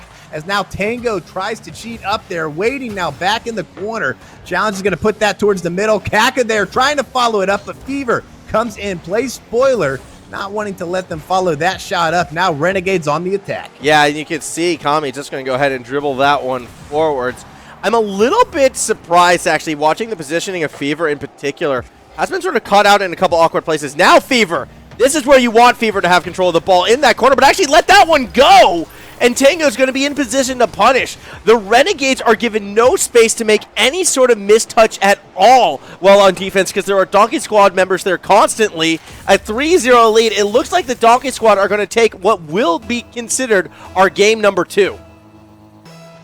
Yeah, this one, interesting. 144 left. Have to see how the rest unfold, though. Lots of time, though, for the Renegades. That's going to be shot on. Fever gets a clear off the top. Now Kami sends this one back, finds Zuko. Tango flying high, carries that one back with a nice clear. Fever, though, challenges that with the 50. Kami there. Tango there as well. Sends that right back out over towards the sender. Now Zuko looking for the opportunity here. Kaka's going to play that one just short and is successful. Gets that one pressed out. Kami's shot on 2, though. Combined powers for Donkey Squad. They get the save. That they do, as we see more attacking pressure now coming from the Renegades approaching this final minute. They're going to need to try and force something here. Kami got the demo, but there's no one behind to follow up that shot. Zuko goes way too hard and way too high again. Tango, those delicate touches, they come out when you least expect them, did cause the attack to miss. It did switch the momentum around, but only briefly. Shot off the backboard. Zuko can put this ball anywhere and puts it right into Finn.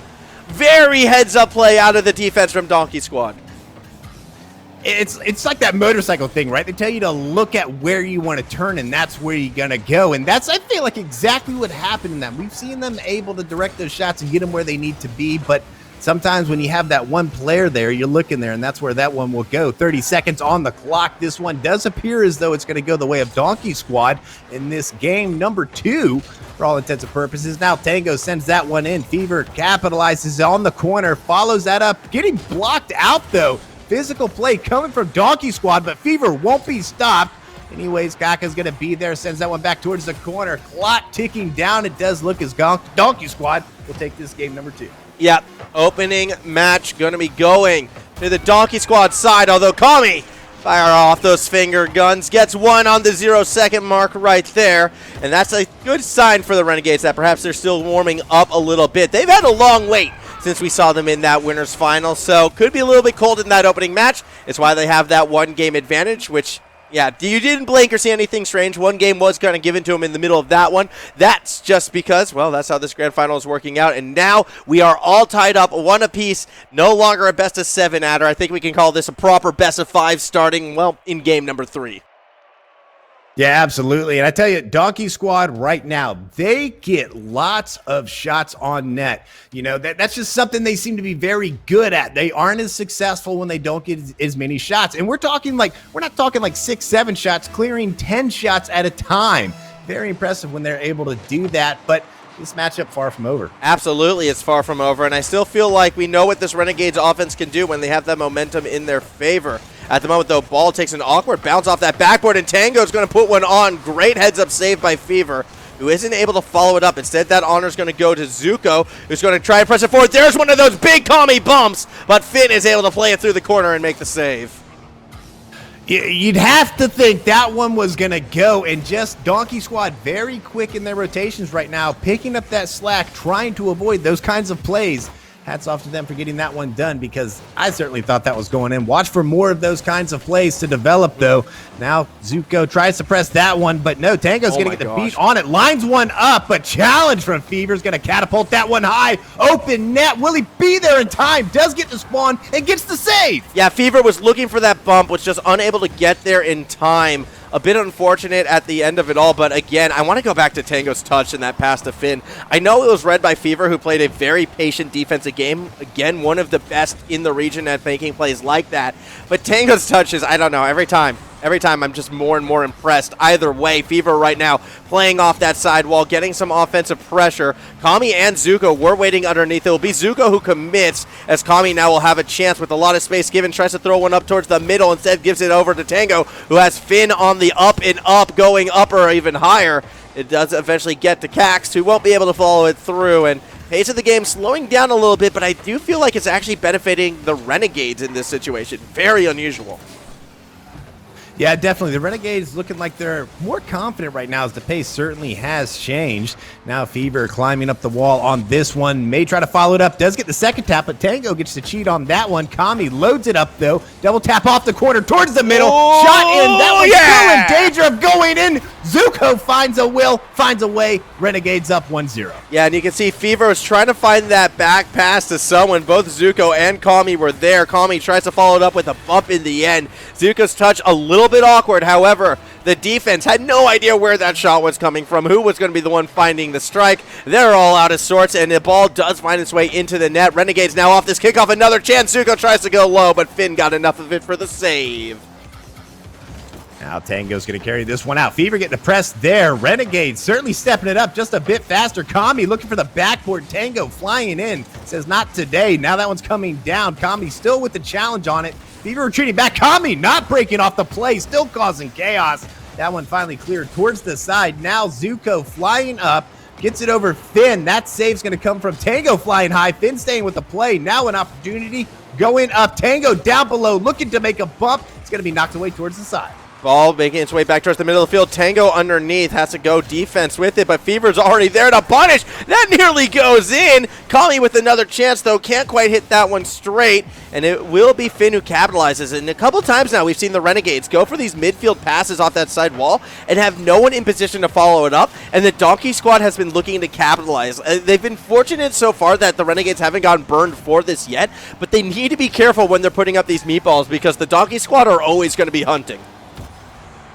Yeah, absolutely. Now Tango there is going to send it towards the corner. Fever presses up, though. Has one. Kaka's going to have to go back. Gets a soft touch.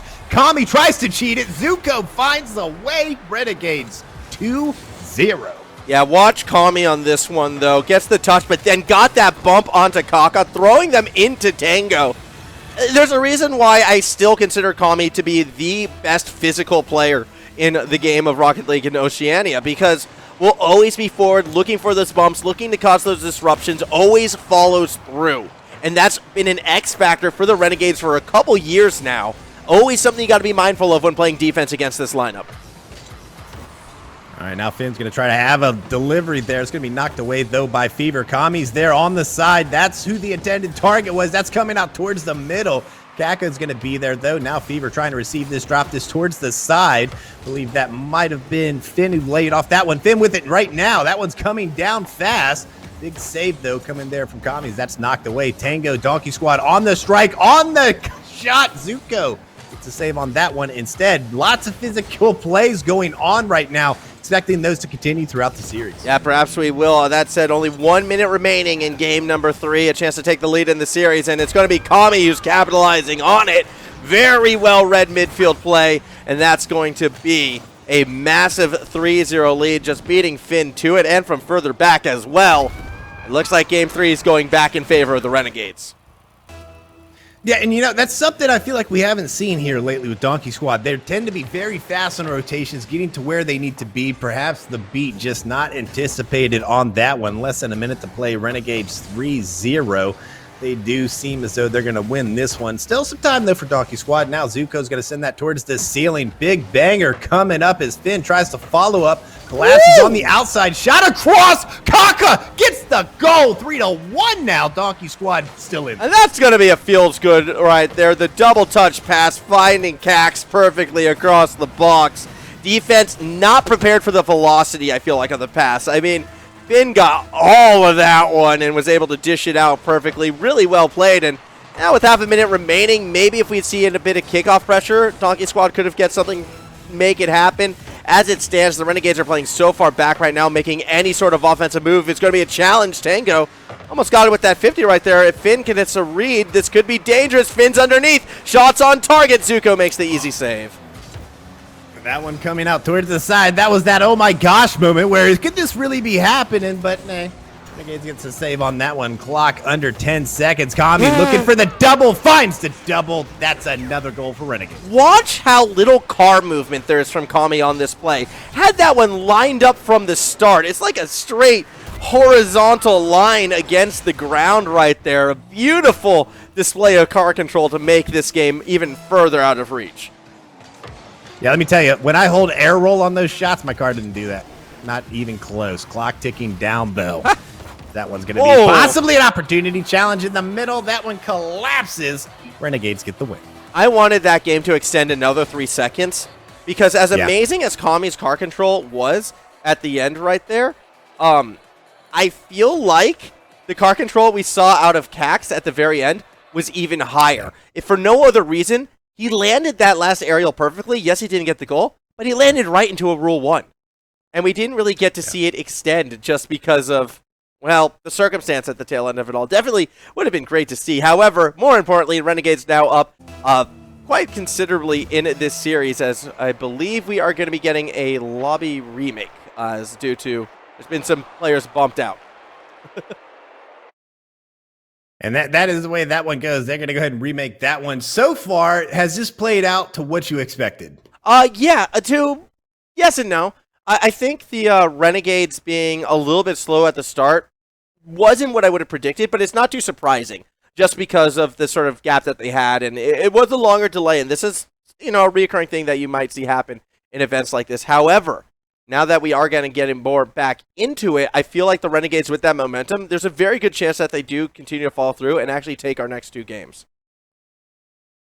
Yeah, and I think you still have to look at Donkey Squad and how they were able to adjust, though, against the Bandits. Now, granted, they've been kind of on that long train right now with that consistent play and haven't had quite the break, though. So burnout may be a factor. I'm not entirely sure, but I tell you, Renegades, they looked like what you would expect the Renegades to look at after that last game. Yeah, they really did. They looked a lot more calm and a lot more in control. So I feel like if they're able to continue to play with this sort of confidence, Kami in particular has been everywhere on the pitch, it feels like, and has been creating a lot of these scoring opportunities. Zuko as well is actually looking more comfortable than what we saw back in that winners final. So the team is starting to come together a bit more synergistically. I think that's leading to the increase of that attacking pressure. And the thing that I'm liking about it is it's a different attacking pressure than what we saw from that winners final. Back in the winners final, they were having to play so tight, so far forward, nonstop. However, when we kind of continued into the this game, this series, what we saw was them setting up their plays in the middle of the field. So they're adapting to their opponents. And that in itself is a great thing to see moving forwards. It's one of the reasons why these top teams in the region are those top teams. They can adjust their style no matter who they're against. And as we get ready, it looks like to go into game number 4 for this series, I do feel as if the Renegades are most likely going to keep this momentum moving. Yeah, and it's certainly going to be a big ask for Donkey Squad to come in here and stop what is known as the Renegade trade so far. But those we'll find out here in just a minute. Lobby should be just about ready, I do believe. Yeah, we are going right back into it. So here we go. Apologies there for a little bit of the delay before our next game, but we are in, we are rolling, or in your case, Adder rolling, as we see that first shot potentially coming from Zuko, but unable to follow it through. And here we go. That one's going to wrap around. Tango delivery shot on, and that was shot as fast as a speeding bullet. Finn puts that one in there. 1-0 Donkey Squad. 130 kilometers per hour. That's our second fastest goal of the afternoon. I think we had a 135 earlier today. Funnily enough, it came from the Renegades, if I'm not mistaken. It's a crazy goal to open this one off, and it doesn't look like Donkey Squad are done yet. 2 members cheating past midfield, ball going towards the net. The third, Tango, tried to spike it down, unable to get completely above it. And now a chance for the Renegades to respond. Fever, light touch, unable to get it over the top of Finn. That was going to wrap around. Zuko now with a chance here. Kaka, though, gumming up high, down off the wall. That's going to be redirected back. Was looking for a bit of a bump there from Donkey Squad to Renegades, but they stopped and went for the ball instead. Now that one's going to be a big banger towards Fever. Fever's going to catapult that back towards Zuko, and a nice pass. But Kakak's climbing the wall. Good read. Tango trying to get a touch on it, but it's bumped away. Tommy keeping this one up high. Finn will go up to challenge underneath. Zuko was hoping for a cross-field play, and as a result, unable to get there in time. Still, Fever will keep the momentum going. Finds that second touch. It was a light touch, but no attacker immediately in position to follow it through. In fact, the Renegades playing a much more defensive game. 2 defenders back towards the box right now. Neither of them realistically pressing forward just yet. That's going to be more attacking pressure perhaps from the Donkey Squad. Fever tries to win the 2v1. Instead gets stuck in no man's land, where Zuko will be the one who bangs it through. And we're seeing a slow progression from the Renegades right now. They're winning all these challenges, but only just. However, with the space being given back, they're not going to be looking to capitalize offensively, at least not yet. And here we go. Kami sends that one. Tango's going to take it back towards the corner. Kami staying in, though. May float that towards the middle. Zuko back a little bit too far. Cannot make it up there in time. Now this one popped out towards the middle. Kaka's going to stay with that one. Floats it on back, but Kami gets to beat on it. Tango is going to be there in that number 2 spot. Now being very patient on this, trying to get the Renegades to commit. Takes number 2. That one's coming out towards the middle. No contact made by Zuko. It's still going to float towards the back. Tango staying in that one, does get the save as this one's coming out towards the side. Once again, it's going to be dished right back out, but the Renegades are just in a line. Big knock coming from Fever. Where did that come from? It came from behind the goal, but it doesn't actually warrant in any more attacking pressure. The defense, cool, calm, and collected from Donkey Squad. They're now looking to turn things around. A goal here could be massive. Kax got the bump on Kami, but not on Zuko, who will get the save.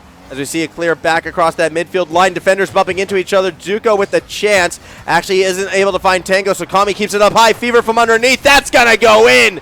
Desperate attempt from Finn, not quite there, and the Renegades tie the game up. Yeah, I mean, just a good setup off that one. Very nice touch, and I think that one just not expected to go wide on it. Brand new game, 1-1, under the halfway mark. Lots of Rocket League left. Renegades are 2 games to 1 with that winner's advantage. Absolutely, which means also a win here puts them on tournament point.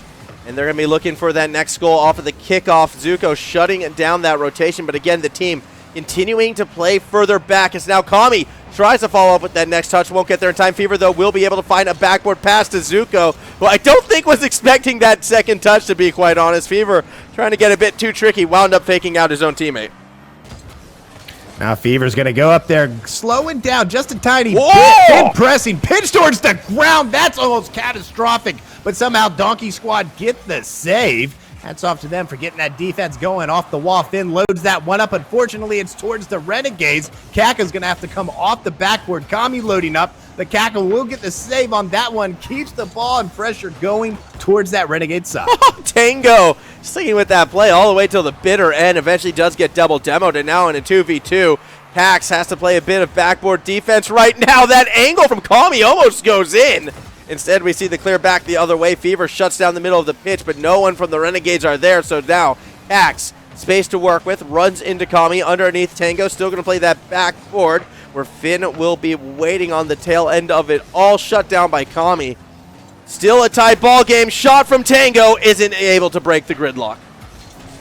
A little bit of miscommunication there. Could have been costly as 2 did commit out for Renegades on that one, but nothing comes from it as Donkey Squad could not capitalize on it. Now Tango looking to make a connection there. It's going to float right on by a teammate on that one. Now Fever climbing high off this one.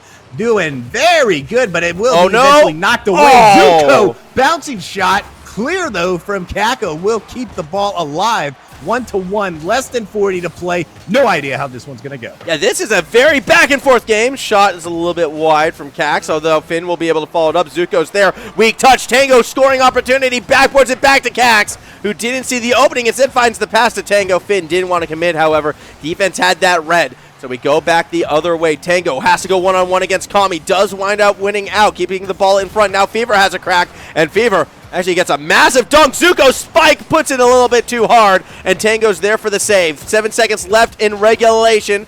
Ball in the middle of the field. Fever looking for Zuko across pitch. Shots on target. Yes, but the save is still going to be made out of Kax. Kami going to put another one off that backboard. Fever cannot quite keep it alive, and we go to sudden death overtime. Hey, you love to see it. Grand Finals overtime 1-1. Tango's going to launch this one up, trying to link up with Kaka, trying to follow the double shot, but Kami says, no, you're not going to get that one in here. Now Finn staying with this one, looking for the shot, but not able to get that one off target. Very good shots and follow-ups with the double taps, but just not able to find the net right now.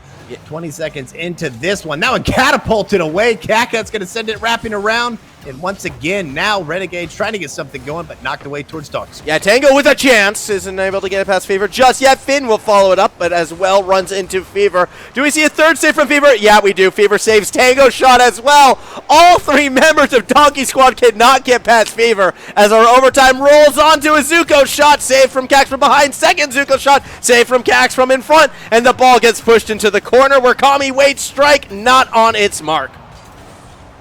I mean, these are just getting absolutely insane. Shots coming from everywhere, but hats off to Donkey Squad. Lots of shots coming there from Renegades. No panics. They stayed with it. Defense certainly working in their favor, but same can be said to Renegades. We are 1-1 in overtime. Shot from Tango's going to go backside. That set back and wrapped around. Kami's got a little bit of time with here. Does get the follow-up touch. That's going to be knocked back towards the ground. Tango trying to carry that one up. Loads up Kakak, but Kakak a little awkward coming down with that one. Wrapping up back around Zuko now. Finn trying to do the shadow. Does get sent over by Zuko. Renegades on the drive once again. The thing that's still surprising me the most about this series is the Renegades' lack of willingness, I should say, to play in that midfield. They're always giving up that midfield space to Donkey Squad, a team that I feel like should be excelling when giving that kind of earnest. And yeah, credit to the Renegades' defense. They have been doing a fantastic job in sort of shutting down these shots, but I feel like it's only a matter of time. The Donkey Squad attack can be that much more dynamic. The Renegades, they look a lot better when they do play aggressive, and I don't understand the passive play. However, Fever has been absolutely amazing on defense so far this game, so they've been able to hold on. That said, that's the opening, and that's going to be Donkey Squad tying this series back up. You know, coming into this, never heard of Donkey Squad. Never would have given it a second thought. Knew of Renegades. Leaving the series, regardless of who wins, I'll know Donkey Squad, though. That goes in their favor. Series tied 2-2. Yeah, I mean, and that's a very good point to make because this Donkey Squad lineup still is quite young. I mean, Finn has been around, but hasn't really had that top team success that we've seen. Tango, yes, had a big debut kind of showing back in RLCS Season 9 on the Canberra Havoc, was sort of bouncing around on some more of those upper mid-side carded teams towards the latter end of RLCS 10. And then Kaka has been kind of one of these big new players, one of these young guns who I think is going to be making a large impact as soon as Season 11 comes around. This lineup, if they stick together, though, we are seeing they have potential to kind of compete with some of the big boys. Like, this is a lineup that I feel like could be up there competing in a similar spot to what Process was towards the latter end of Season 10. And that's an exciting place to be, do not get me wrong. Granted, this is Renegade still not playing with their full lineup. Zuko, though, is doing a great job filling in. It's been exciting to watch. I'm very curious to see, though, can the Donkey Squad keep this momentum going forward, or do the Renegades now go back to actually contesting in the midfield and creating a bit more offensive pressure? Where do you think the change in play came from the Renegades? Because you're right, they were able to control that midfield, and then just for some reason seemed to stop the challenge there. Yeah, I mean, I can't explain to you as to why they were doing it, just that they were doing it, and it was giving that midfield control back over to a Donkey Squad team, I should say, that should be able to thrive off it. Cax to Tango makes it a 1-0 lead. And that's a statement. 15 seconds in. They are not going to waste time. Nice pass coming in. And you know what? Excellent shot placement from Tango. Puts it behind all the defenders. That's how you get a 1-0 Donkey Squad lead. Yeah, Donkey Squad feeling so good right now with that 1-0 lead. If they're able to hold on against the Renegades, though, that'll be an entire secondary story. Let's see what they're able to do. Renegades are being forced to backpedal right now, though, and you can see the entire upper end of the field is controlled by the Donkey Squad. That vertical game has been in the orange side's favor. Zuko trying to keep it down low, goes straight into Cax, who tries to find Finn, instead finds Kami, who has to follow it up themselves. Fever and Zuko actually each cut out in the middle of the field. Counterattack potential is just a little bit too high.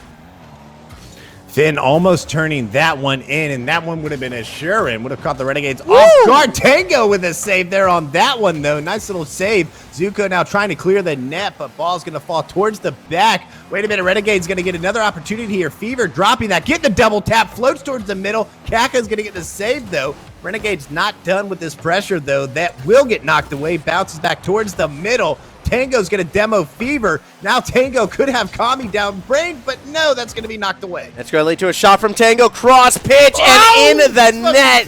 An absolute snipe right there. And I'm so curious about the defense right now. Zuko kind of in no man's land. Never had a chance. And Fever just an awkward jump trying to launch to the ball. Looks like he wound up hitting the post. A very unusual, unforced error. And it's now a 2-0 lead.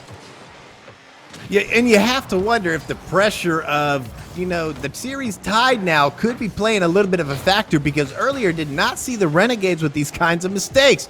Lots of time, though. 2-0 Donkey Squad, though, in control right now. Finn sends that one up. Is going to follow that one up with a shot. Tango just cheating in the middle just a tiny bit. Kami not want to give the opportunity for that one to come around. Now Fever chasing it, trying to dribble it around. Fever's getting rid of Kaka in the process. Kami does get to T1 up. Shot going to be sent, wrapping that one around. Zuko's going to try to keep that one going, but it's knocked away instead.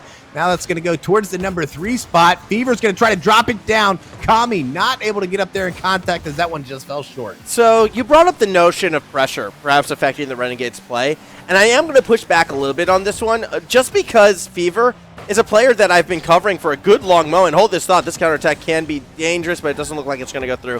Fever is cool, calm, and collected most of the time in games. And if anything, I almost feel like it might be a bit of an opposite problem where the Renegades are just playing a bit too relaxed almost and not really putting that sort of pressure on themselves in these types of situations. And this can go one of two ways, as the confidence is going to lead to a near squishy save, but Fever reading the squishy gets the dunk.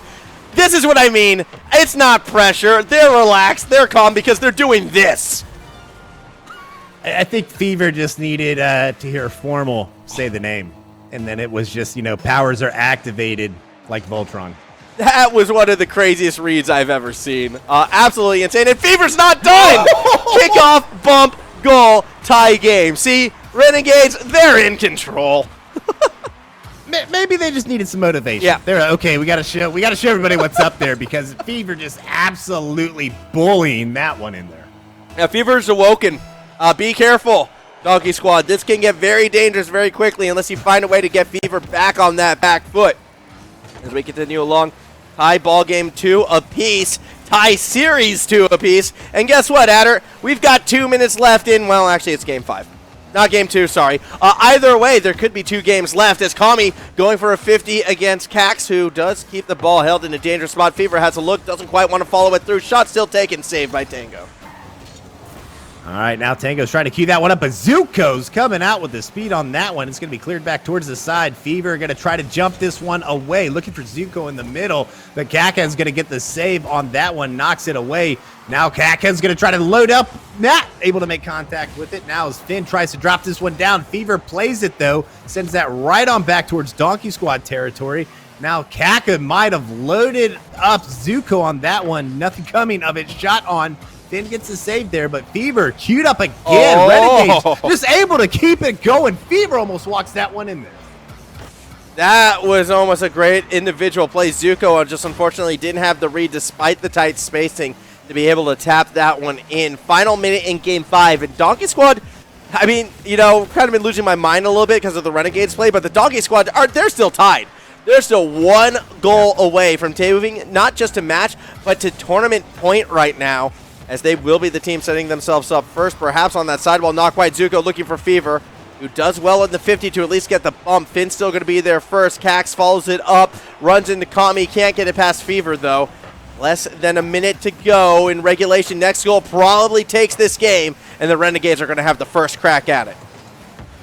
Now Zuko coming off the side, gets a bouncer. May have been looking for Kami there in the middle, but that was off towards the side. This could be trouble. All Renegades forward. Finn has to make contact, does make contact. That's 3-2 Donkey Squad. All right, let's break this one down real quick. 91 Ks, less than 100. The angle, though, I'd give that a 89-degree angle. No crossbar, no ground. That's a solid B-plus goal. Then you add in the consideration that with 23 seconds left with a lead, Donkey Squad could be going to tournament point, and you push that all the way up to an A-plus goal. Huge moment for the Donkey Squad as the Renegades have 15 seconds to react. Here we go. Now that shot on. Kami's going to fly high, pushes that towards the backboard. Zuko coming in there, just awkward on the direction. Fever gets the demo on Finn, though. Might have been a little confusion there in the smoke. They do come up with that one. Clock ticking down. That one still floating. Oh. That one's going to be shot on. Zuko gets to clear. That one reaches the ground. And Donkey Squad making a statement here, getting the win 3-2. Yep, this is a big statement series we are getting out of this Donkey Squad side. They are now on tournament point against the Renegades, and this could be a pretty significant upset right now with a lot of events right around the corner. I mean, you can tell how keen the Donkey Squad are to get back into this when all three members just jumping onto the pitch before the Renegades are there. That momentum, they're going to be feeling it. A chance to take down a team again. Yes, the Renegades have the sub, but you would still rate Zuko just as highly as pretty much any of the other players on the pitch right now. They've been a veteran of the scene for a good long while. Kami with that strike, not going to find the kickoff goal. Donkey Squad on the counterattack. Do they have that go-ahead goal? Here we go. Kaka's going to be there. That one pinched over towards the side. It's going to give Kaka now another opportunity off the passing play. It's going to be redirected over to Kami. Sends that one up flying high. That one's going to be knocked right on back. This one staying up in the air quite a bit. Lots of high-flying activity. Now Kami sends this one long shot towards the back. Fever maybe looking to drop this one down. Does. But Kaka is going to be there for Donkey Squad. As Donkey Squad on the attack. Kami cheats, presses that one up high. This one pinching off the side. Woo! Fever shot on. What a save coming from Finn. Yeah, good reaction time from Finn right there because that was a missile out of Fever. And Finn put it in the safe part of the pitch as well. You cannot ask for much more out of a defender in that situation. Now the Donkey Squad, they're going to try their own attempt at a goal right now. Fever, though, one of the best in this position, still finds a way to get a 50 straight over to Kami. Finn was all the way back, but being pressured by the Kami side. Eventually, though, is able to dish it down to Cax, who goes one-on-one against Fever, wins it out, ball through the corner. Cax puts it up. Finn from above plays the backboard once again. Fever, actually, that's a massive touch because you had Cax waiting just underneath for the strike. Absolutely, but Donkey Squad not done yet. That's still over to the side. That's going to be walked in there. Tango trying to find a way home, not able to as that's knocked away by Kami, but Kaka's going to load up again. Pinch sends that one catapulting towards the side. Now as this one heads back into Donkey Squad territory. Banger coming up, trying to find Kakak. Look for the double shot here. It's there. It floats towards the middle. Fever sends it right on back to sender. Now Zuko chance here, but Finn will get the beat on that one. Fortunately for them, it's going to fall right into the hands of Kami. Kami shot on. That one pinched towards the ground. Donkey Squad has got to do something here because Renegades getting lots of time in the shots. Yeah, Renegades are just putting on a lot of attacking pressure right now. That's Fever from underneath looking for Zuko, not able to connect. Instead, we're going to watch Fever hold it down in the corner. Pass back over to Finn, who will look to clear it midfield. Caught by Kami. Follow through, not there from Fever. Instead, it's there by Finn, who puts one up, and Zuko falls it through. Pass. Oh, look to be, again, trying to find Kami, who's not quite there. You can see the Renegades, they're playing a little bit further forward now. They're trying to get a bit more aggressive with it. However, that's going to lead to a counterattack on the other side. Finn post, second touch, not in! Kami comes up huge with the defensive pressure. I mean, that's just absolutely unfortunate because any other time, any other place that may have found its way home, but defenses are winning this right now, 0-0. We are at the halfway mark. Save coming from the upper right from Fever. That's going to be loaded up once again. Zuko does not want to allow a follow-on shot.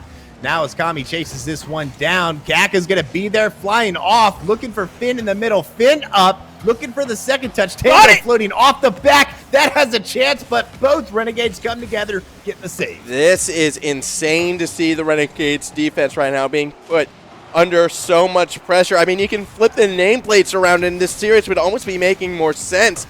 However, the Donkey Squad, they are absolutely taking the fight to the Renegades side, and they know the Renegades on defense sometimes can be a little off balance. It's why Fever, I think one of the reasons they've kind of been a strong fit for the team in the past, because Fever is very good on that back half of the pitch, but that's only one member, and the rest of the team has been so strong in keeping the offensive pressure going in the Donkey Squad side. Now, though, an opening for Kami, perhaps challenged by Finn, will lose out. And I also want to give quick credit to Finn. In this game in particular, in that third man role, has been phenomenal thus far. Yeah, absolutely. Oh, no! This one far from over. Kami gets to 50. That one does not find a way. That's going to be launched towards the back. Big clear coming out for Donkey Squad. Renegades just cannot get luck on their side for that one. That one did just inch it just a tad bit, but Zuko queuing this one up, leads that one back to Fever. Fever has two to worry about. Fever can do this, but it will be knocked away. Kami stays in the play. That's catapulted towards the side. Now Tango working this one in. Zuko with the pressure sends this one right back towards the other side. Now coming off the ceiling, down. Fever looking for Zuko. Zuko tries to get the shot in there. Tango gets saved. Kami's still going to look to play off that backboard. However, Zuko waiting midfield will look to cut it off as the attacking pressure is going the Renegades' way initially. But here comes Finn from the backboard up the field. Looked for the pre-flip, but doesn't find it on Fever. Kami had cheated forward, looking to get some pressure there. Zuko, though, won't be able to beat Cax, who finds Finn. Shot goes towards the backboard. Fever from underneath, swing and a miss, but that does get the defense off balance as well. Do we have another overtime? Can the Renegades end this one here? Kami's got a shot, but Cax has that backboard read. Last chance from Zuko, puts it towards the net. Tango clears it towards midfield. Kami underneath, though, keeping it alive, and Finn takes advantage, putting it towards Zuko, actually, who says, yeah, we do want to crack at this one, but does lose possession. Sudden death overtime again, Adder. Yeah, love to see it. Donkey Squad, they are on track right now. We'll see how this one goes, but if they get their way, they get the win here. They win the series. Saves, though. That one comes out towards the side. Now Fever trying to chase this one down. Sends it right on back to Kami. Gets it by one. Tango, though, is involved in the play. That one's going to take 3 from Renegades. They finally come together. That was cleared out. They are all following down below this one. Finn trying to send it out, looking for the double tap. Fever sends it right on back. Has Zuko forward. Renegades cheating one forward. So far cannot connect. No, they can't, but we do see a pinch across the pitch right now, and maybe Donkey Squad can make this one happen. Hesitation, though. And that's going to give a lot of space towards both sides, realistically. Fever eventually is going to be the one who finds the aggressive touch, trying to connect with Kami. We'll get a second crack at it. Kami unable to find the bump on Finn, but it might not matter because the shot was a bit too high. Cax now in that back corner gets a little dunk on Zuko, but can't get it past Kami as that sets up Fever for the shot. Post in! We're going to Game 7! You know, everybody's favorite phrase in all of Rocket League, Game 7. And for the Renegades to come in here and force that right now, I mean, Renegades, they got a little momentum on their side. I don't care what you say. Yeah, and who's the one who's putting it through? The player with the tag RLCSX season champion, or regional champion, I should say. That's what the Renegades have had to rely on to get this one in. It's going to be, I feel like, a pretty large final matchup right now. The Renegades have done a great job bringing it back. However, Adder, there's another side of Oceanic Rocket League that I think is worth bringing up right now, and this could just be a me thing. I don't know. And I'm going to be a little bit of a Debbie Downer, and I'm hoping to cast or curse this, but for me, it always feels like Game 7 Grand Finals, it could be a tight series, but the last game is always a rout one way or the other. I'm hoping that's not going to be the case here because I have been so impressed with how Donkey Squad and how the Renegades at times have been playing this one out. Yeah, but you forgot who you're here with, True. right? We're going to come together. I'm going to negate these bad feelings that you have, Please. and we're going to have another overtime in Game 7. Oh, I would love We're going to that. have an overtime, Game 7, calling it right now. That's what I'm hoping to see. That's what I want to see. But, I mean, this series is not disappointing. Low scoring, yes, but it's all coming down to defense, and honestly, those are some of my favorite games. Well, it's weird because, yeah, it's a low-scoring game, but I would also call it a high-pace and very aggressive low-scoring game because these teams are just throwing everything in the kitchen sink at each other, it feels like, and stuff is just not able to stick. And this has been, like, yeah, a great, fantastic series. This is what Oceanic Rocket League can be like for you, Adder. Like, this is, it can be so much fun. And what a grand final we might be catching right here because, once again, it's the Donkey Squad on the initial attack. Finn finds the third touch into the pinch. What was that? And it's going to be stopped by Kami on the goal line. Oh my gosh, like, I'm going to lose it. We can't keep doing this. We're almost 30 seconds in this one. I'm telling you, I'm not going to have voice left if that keeps, if that kind of stuff keeps happening here. Because how does that recover? Who recovers that? What was that shot to begin Renegades with? did on that one. Like, That one's fast. everything from that setup, though, was so bizarre. It felt like the Donkey Squad were getting missed touches and just recovering on the fly, and the Renegades had no idea what was happening. Kami just happened to be like, you know what, just in case, I'm going to rotate back. Well, he doesn't rotate back for this one because Cax gets the lead for the Donkey Squad, 1-0 to the underdogs. Yeah, and I want to say that's the Renegades with that player forward. They're trying to get those maybe cherry-pick shots out and get it over everybody, and we've seen them do that quite a bit. Just didn't work on that one. They've got to be careful of the Donkey Squad. The lead, 1 minute, 4 seconds into this matchup. Now Tango leaves a hanger up, has Kaka up there. Finn in the middle. Finn trying to dunk. Finn does what Finn wants. Finn scores 2-0 Donkey Squad. What a great job by the Donkey Squad, too, in keeping this ball elevated as well. We saw that the Renegades didn't really have time to fall back to get those corner boosts, so as long as the ball was held up high, it was going to be so much more difficult for the Renegades to make that type of play unless they're willing to go up on the back backboard. But because of how far forward Donkey Squad was, the Renegades recognized they had no time. Really, the Renegades were left in a helpless situation on that attack, and this Donkey Squad were able to finish. Now a 2-0 lead in our Game 7 match. All right, and I'm still saying we're gonna get some overtime here in this one. Renegades, as you've alluded to before, they've been here. They calm and collective. That's what I'm hoping to see here. 3:25 left, 2-0. Donkey Squad up. Renegades in the hunt now. Kaka's gonna get there, sends it, tries to put it over, gets it over Fever, trying to get the follow-up, sends it off the wall towards the middle. Big clear though is Fever trying to follow this one up past Calmy. Kami tries to get it off the hood, puts that one in there, light touch, not able to. Zuko shot on, it's floated in front of the net. Somehow, some way, Finn gets the save. I know I've been impressed by Tango's touches throughout this series, and realistically throughout the entirety of this afternoon, but Finn in this series against the Renegades has to be my pick for MVP. Caster Curse completely whiffs that play. 1-2 game as Kami puts it in. All right, Fever just linking up, and the big difference there was that second touch, throwing the defender off. That's how they linked up on that one, 2-1. Renegades need one to get the equalizer here, 20 seconds away from the halfway mark. 50's going to float back towards Zuko. Zuko climbing high. Zuko getting the flip on it. Kaka's going to be there. Big send towards the side, but Kami's going to come in there, has Zuko on the side. Bouncer towards the middle. That one's going to be big cleared back towards the side. Fever staying up in the play, trying to connect with Zuko. Has Tango. That one knocked towards the middle. Kaka's going to get the clear. As we do see Kami putting that pressure moving forward, has a look underneath, but isn't going to commit just yet. It's more of that slower play, which Tango will be able to press forward as well. Cax does enough to run disruption. Zuko has to slow play. It runs into Finn. We'll pinch it back towards that middle of the field. Here comes Kami. Towards the backboard, Tango gets that first touch. Second, though, might come from Zuko, who actually misses as Tango's making everyone miss. Gets it to the backboard. Defenders still missing. Renegades with a serious case of the whiffles right now. Need to recover and recover fast. Awkward backboard touch, but no one from Donkey Squad was playing it forward immediately. Now you see the pass, but the shot not on target from Tango. Renegades are getting very lucky in some of these situations. We saw it within 10 seconds, 2 going up at least for the clears. They have got to work those kinds of things out, because if Donkey Squad get in that right position, they'll be able to capitalize on it. But speaking of which, that could be trouble as they were far forward on that one. Fever sends a big clear here, but Tango's going to be there, gets a touch there in the middle, keeps the pressure on the Renegades. Now Kaka's going to try to cheat up on that. Fever gets a touch. Zuko now sends it wrapping around the corner. Tango, trouble clear. Fever cannot follow up on the shot there, as now Tango opportunity here has Zuko to deal with.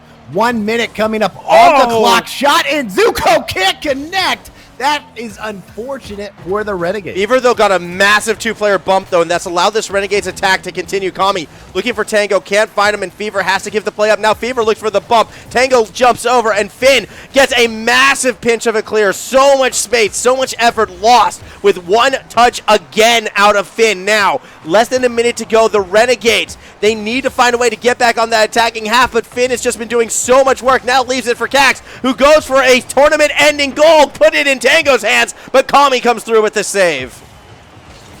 All right, now Fever chance here, tries to work it out. Finn gets the clear there, forcing Renegades to retreat back towards the side and load up again. Finn letting time on the side. Kami gets a save there. Donkey Squad could just be looking now to end it in time, because Renegade's very dangerous in this situation. Fever trying to get the double tap. Tango gets the spoil on that. Zuko following up, flies right by instead. Precious seconds off the clock. Tango with the delicate touch may have just won this series, and an own goal crushes the hopes of the Renegades. Donkey Squad, 2-goal lead gifted to them. We wanted to see Yeehaw out of rolling, but instead we're getting some hee-haw, as the Donkey Squad may have just won the open demolition. I'm hoping for the Renegades that's not the last thing we see. That's an unfortunate shot to see there, but I do think it could be the case, as no matter what, you are not going to find 2 goals with that kind of statement. Donkey Squad gets the win. And what? Oh, I wanted to give you an OCE series. Here's an OCE series for you. The favorites come up short in an exciting Game 7 because of an own goal. It doesn't get much more OCE than that. Now, I do digress. That own goal came from the attacking pressure. It came from a Donkey Squad that played fearless today. They weren't willing to back down. They weren't willing to give up.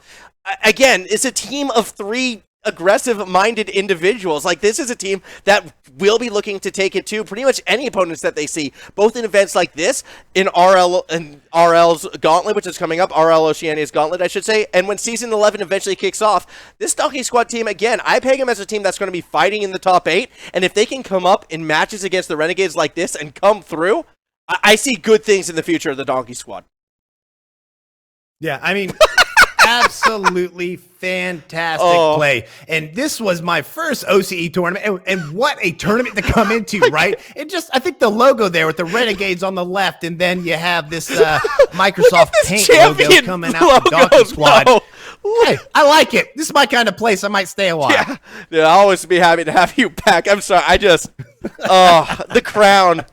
Hey, we said we might have to give them a little trophy. I think that could be in order for the Donkey Squad. An absolute fantastic performance from them. And realistically, from all of our teams who participated, because again, it wasn't just the 8 teams on the final day. This entire event was a pretty special one because it started with open invitation. And XP Esports, when it comes to Rocket League, primarily we do high school Rocket League. Primarily, we do, more specifically, high schools within the Queensland and Brisbane region. So we didn't really get a chance to cover it too much, but during the open stages, it was a weird mix of, top-tier teams and high schools from Brisbane.